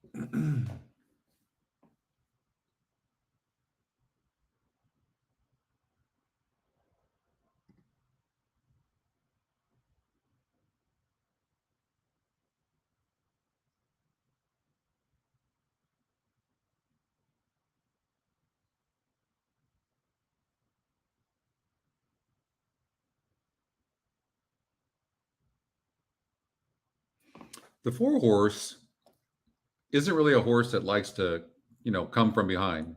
And it's not as fast as the 3 horse is.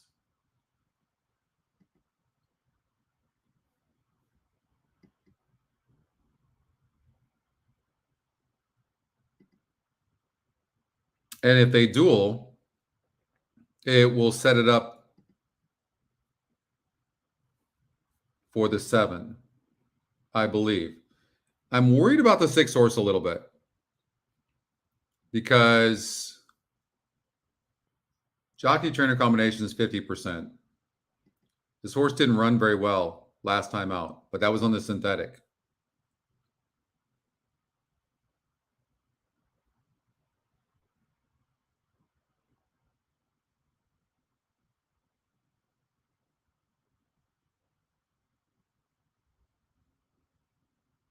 Six horse has been third 7 times.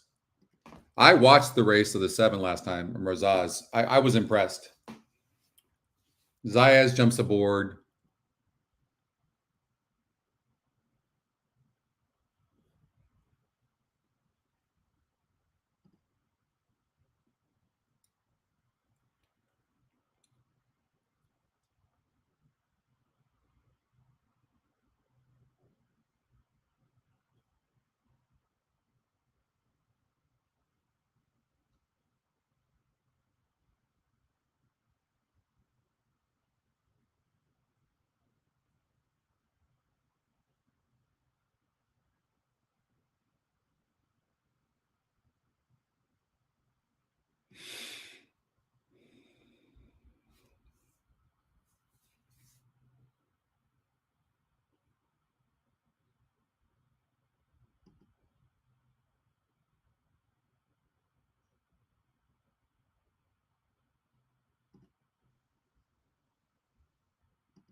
I have no doubt the 3-horse, the Red Man's going to try to get the lead. For me, that's what this horse is all about. Just needs the lead.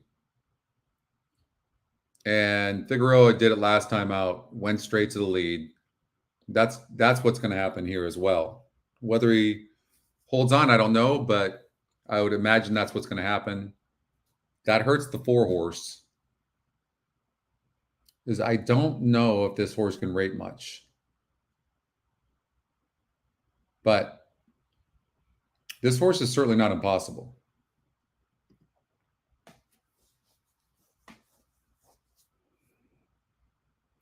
Ten's getting bet, but I mean, this guy has burned a lot of money. Getting claimed. I think people don't know what to do in this race.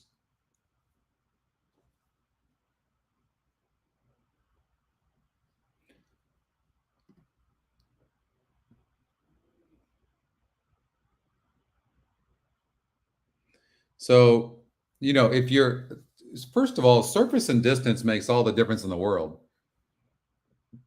And when I look at this horse, honestly, based on its style, I kind of see a late running like sprinter. I think 7 furlongs were the GSR doesn't show that, but just his style. Like, look what he did 3 and 4 back on the turf. It was against 58 groups, and the horse was finishing, but it was just that it was too tough. Now gets an easier group. First time going 7 furlongs. That's another thing, too. You're going to get odds on a horse that the system or people can't see on paper. And you got Zayas aboard. I mean, by far the top jockey in this field. I would love to see the 3 go gate to wire. I like a 3-6-7 exacta box. I know we didn't use the 6, can't use everybody, but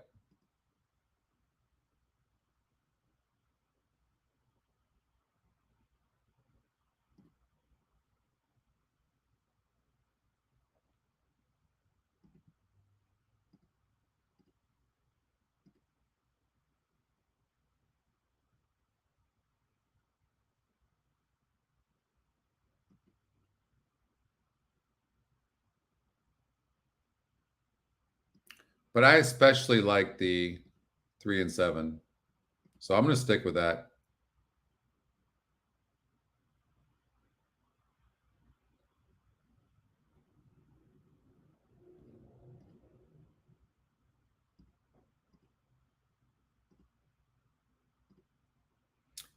All right, they're at the gate. Let's get it.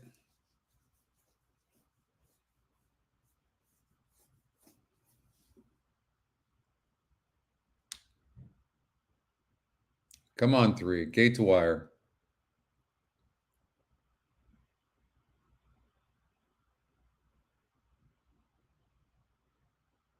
The horses are at the gate. It's now post time. Lining up and moving in for race number 9, starting leg of the late pick 3. Race favorites include 3, the Red Man, 7, Merzaz, and 10, King Cairo. Into line goes the Red Man.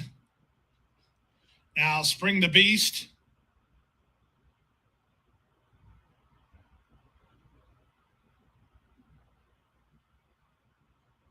Waiting for Royal War and King Cairo.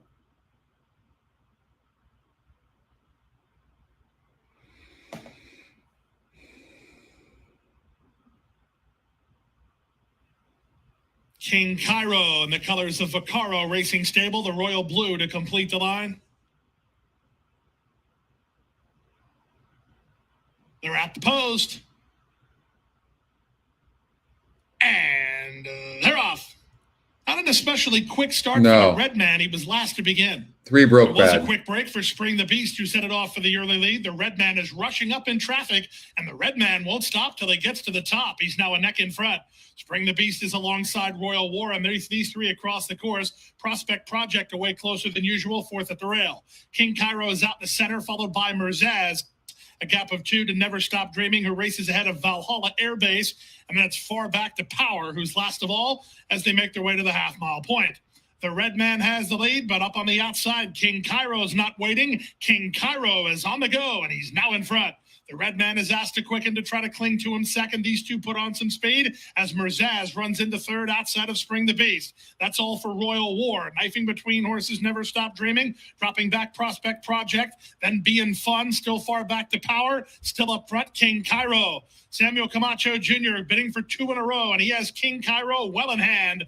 After a half mile and 45-1, King Cairo tries to turn away all challenges. The red man with renewed interest in trying to get after him again. Second, 4 back to Spring the Beast third. There's an 1/8 of a mile to go. King Cairo now trying to finish it up with a 16th to run. The red man is second, and that's where he'll finish as King Cairo is a dominant winner. King Cairo wins by 5 in the end. The red man second, Spring the Beast third. Never Stop Dreaming finished fourth. Then Power for the Unfortunately, we got a. I don't know if it would have made a difference, but we got a bad break with the 3 breaking slow. And 10 broke good. Got a perfect trip on the outside. Showed way more pace than normal. That's too bad. Oh, God, that's terrible. All right, Laurel Park, let's get out there.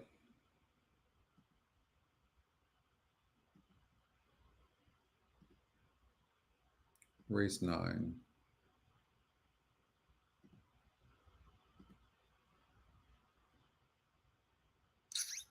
Gosh.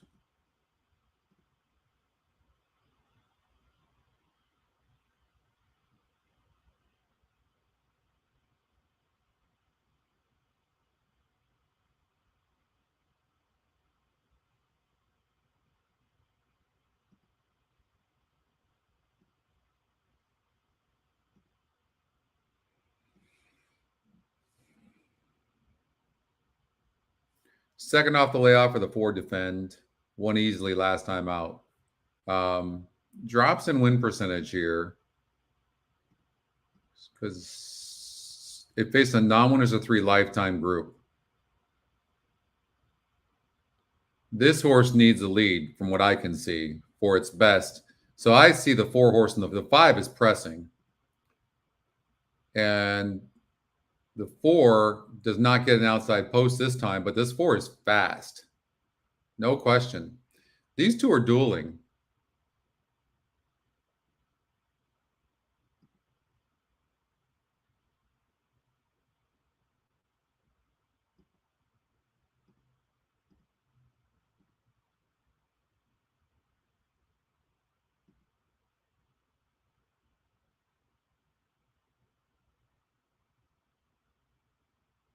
I know this horse is dead on the board, but this one certainly looks good.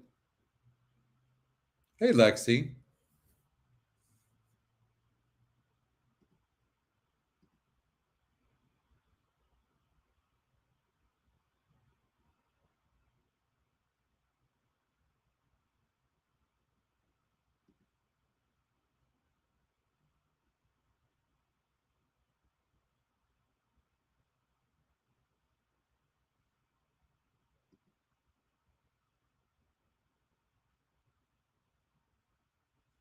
I just don't know if this horse can rate or not. That's the problem with this one. It's 5-1 right now. Can it rate? Coming in from Parks, not getting any love.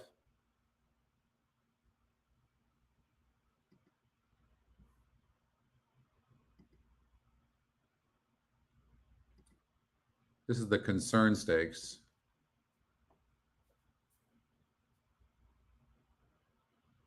I know. I was bummed out about that. I emailed them twice. Normally they'll respond right back and give us approval, but they didn't do it.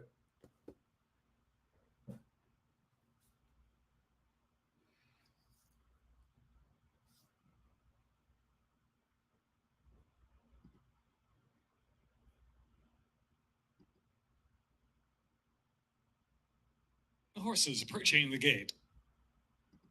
You know, you might not catch, like the other horses don't seem to have as much class than as the 4 and 5, right? I mean, 1 does a little bit, 2 horses 27% and 3-1 in the EquinEdge morning line. I just can't tell whether this horse can rate or not.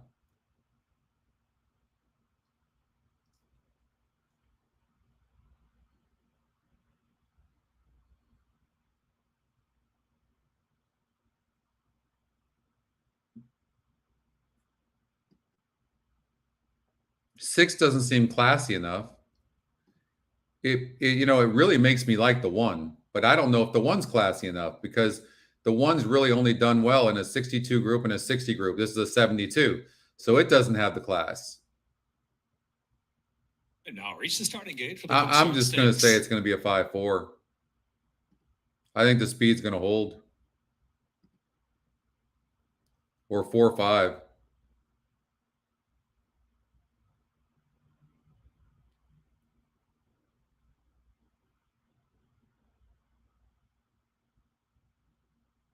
I'm just going to take a chance and take the post position and go 5-4. What I'm going to do. Try that. Moving in now. Yeah, I might get a drink after that Gulfstream Park race.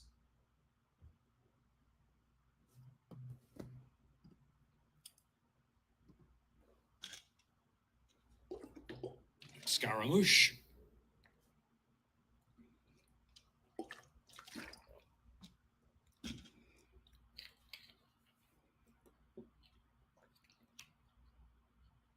Defend next up. Yeah, that 7 was terrible, Michael. Old Homestead is even money. Could have never expected that horse to run so bad. Never had an excuse. Nimitz class. And the 3 broke terrible and then rushed up. Ugh. Oh, thank you, Catherine. Line up. What we're hoping for is that the 5 horse breaks the And 6 they're off of the horse stumbled. This class stumbled a bit there at the start. Old Homestead defend out together. The jockey on the 4 is not Push up sending, there which with I their like. foot and a lot of hope. He's Second to really last letting the Nimitz 5 go. trailing the field after a bit of a And I had a stumble. feeling that 2 was going to try to Homestead send, defend and which is not. I don't think that's a good move for that horse. Back and a lot of hope for their 4th position.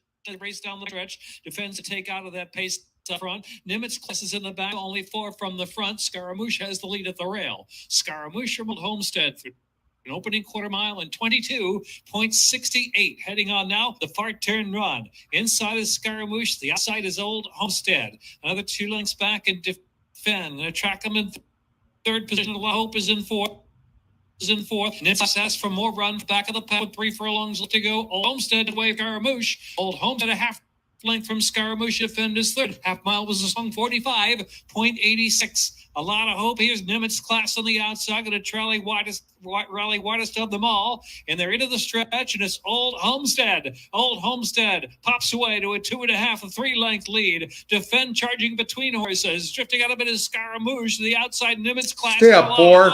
Here's Old Homestead trying to get another 16th of a mile. No. Old Homestead just hold it. How about that Old 6 horse Homestead by after 3. stumbling Nimitz like class that, getting trying that to nice second. second place finish? It is Old Homestead to win 5 by a wins the length race. and a half. Nimitz class was 2nd. Scaramouche.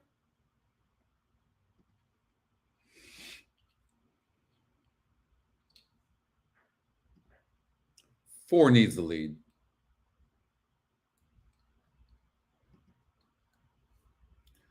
All right. Well, we've got the 7 horse singled, so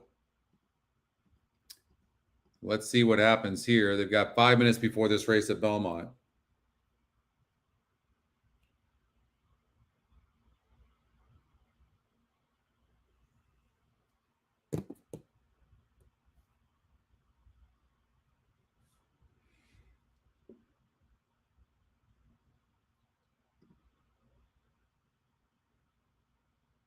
I do think the cut back here to 6 furlongs is perfect for this horse. I like this horse.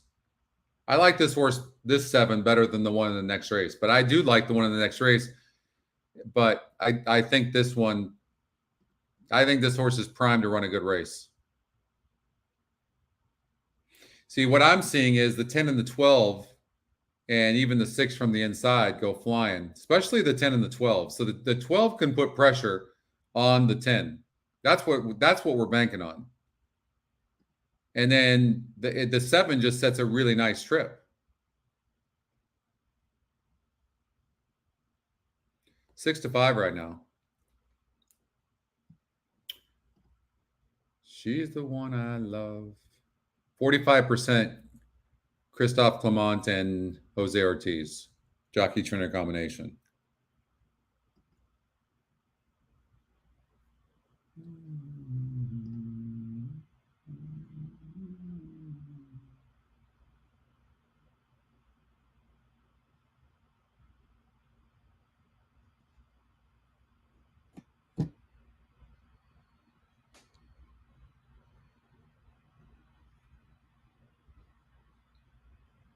I mean, for sure, this 5-horse can run a better race, by the way. I don't see the 5-horse beating the 7. I just think the 7's too good, but I think the 5 can run a good race. 2 second-place finishes and 4 tries at the service and distance, and especially if the speed stops. So I see the 7 winning this race, actually. The more I look at this, the more I like the 7. And I think the 5-horse, a 7-5 exacta, might be prudent.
One minute to post. 1 minute.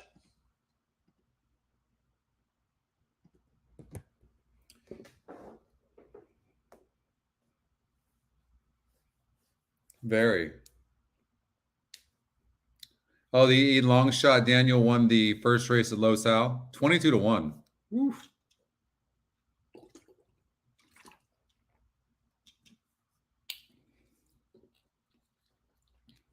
She's the one.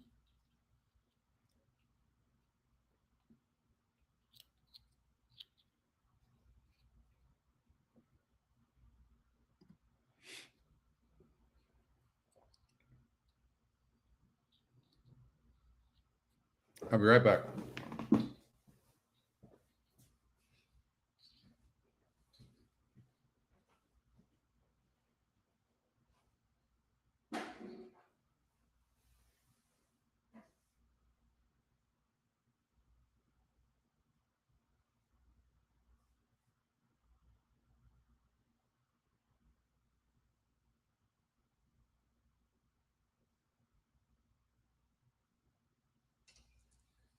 The horses have reached the starting gate.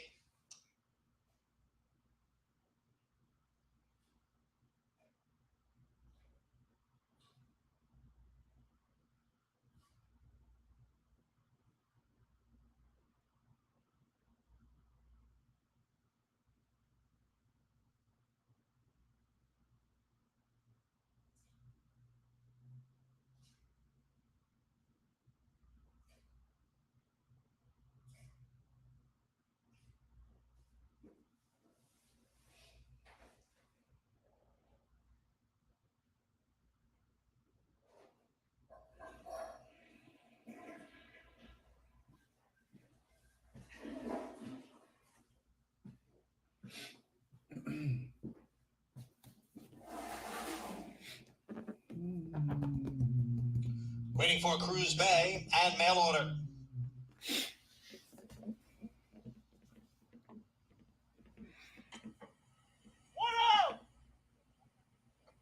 We want the 12 to press that 10. Of race 9.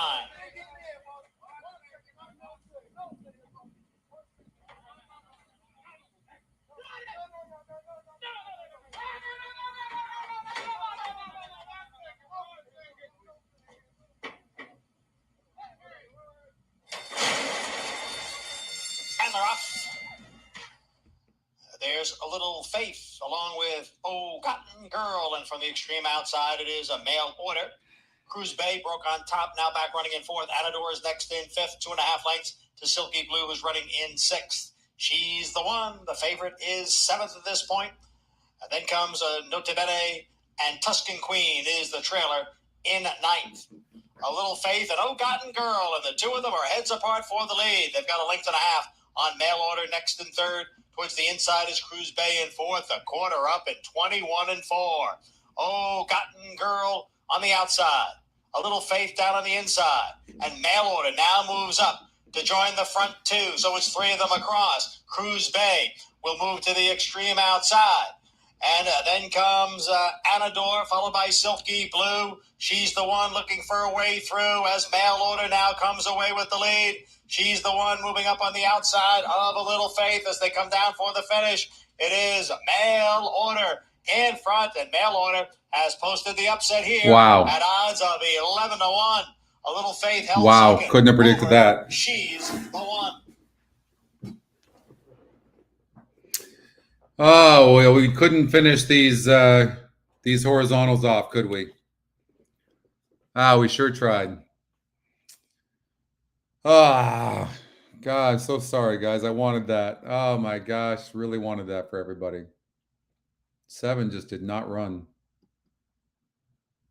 So far back, that 12 horse had a really good trip, and I didn't even think that that horse could actually rate. Oh, such a drag. Sorry, guys. All right, so I'm going to end on that unfortunate note, but I wish you guys a blessed weekend. And you're still alive, John? Wow. Who do you have, John? Who do you have next? What a good pick.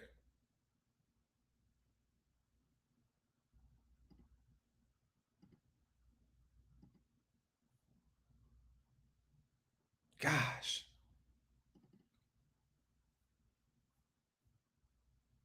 Thanks, Curtis. We tried. John, you had the pick 5, pick 6. Thanks, Juice. Thank you, Eric. Thank you, everybody. I appreciate it. God, I wish we would have hit that. I wanted that for you guys. John, who do you have? And do you have a pick 5 or pick 6?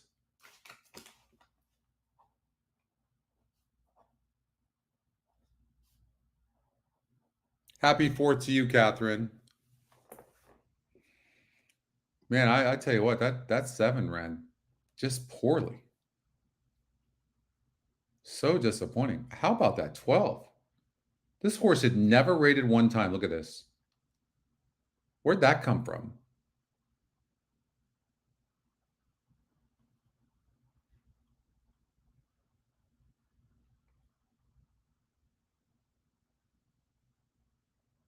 Oh, we tried. I know. Thank you, Van. Woodbine. Let's see here. Hold on. Isn't it race 8?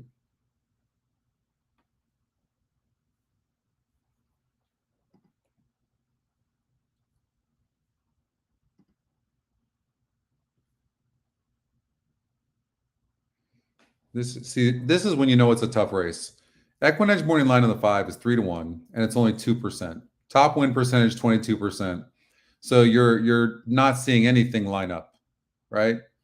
Even this horse is 12-1 to 3 on the EquinEdge morning line and 13%.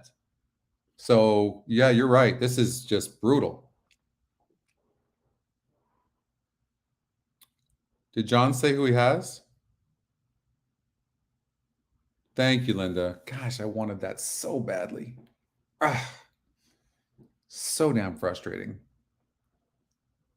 9th is a tough race. Oh, 10th is fun, isn't it? Jeez. Got any harder races?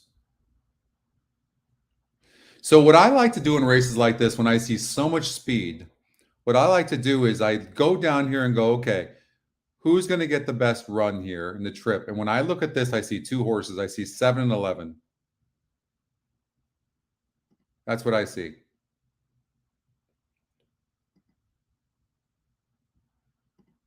Ten's going to be close to the pace for its best. Well, no, look at it. Broke 12, going 5.5 and won that race coming from behind.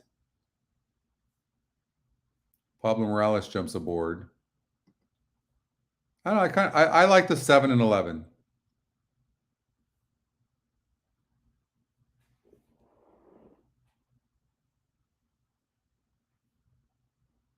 God, thanks, Nathan. Thanks, you guys. God, I wanted that so badly. You don't even know. I just horse racing sometimes, huh? I hope you guys have a rest of your weekend, a wonderful rest of your weekend, and a wonderful week. Stay safe and yeah, and just have a great time and win and be smart about your wagers. It's all about the wagering. Okay. And thanks a lot for joining. Don't forget to like the show, and we'll see you next week. Okay. Bye-bye.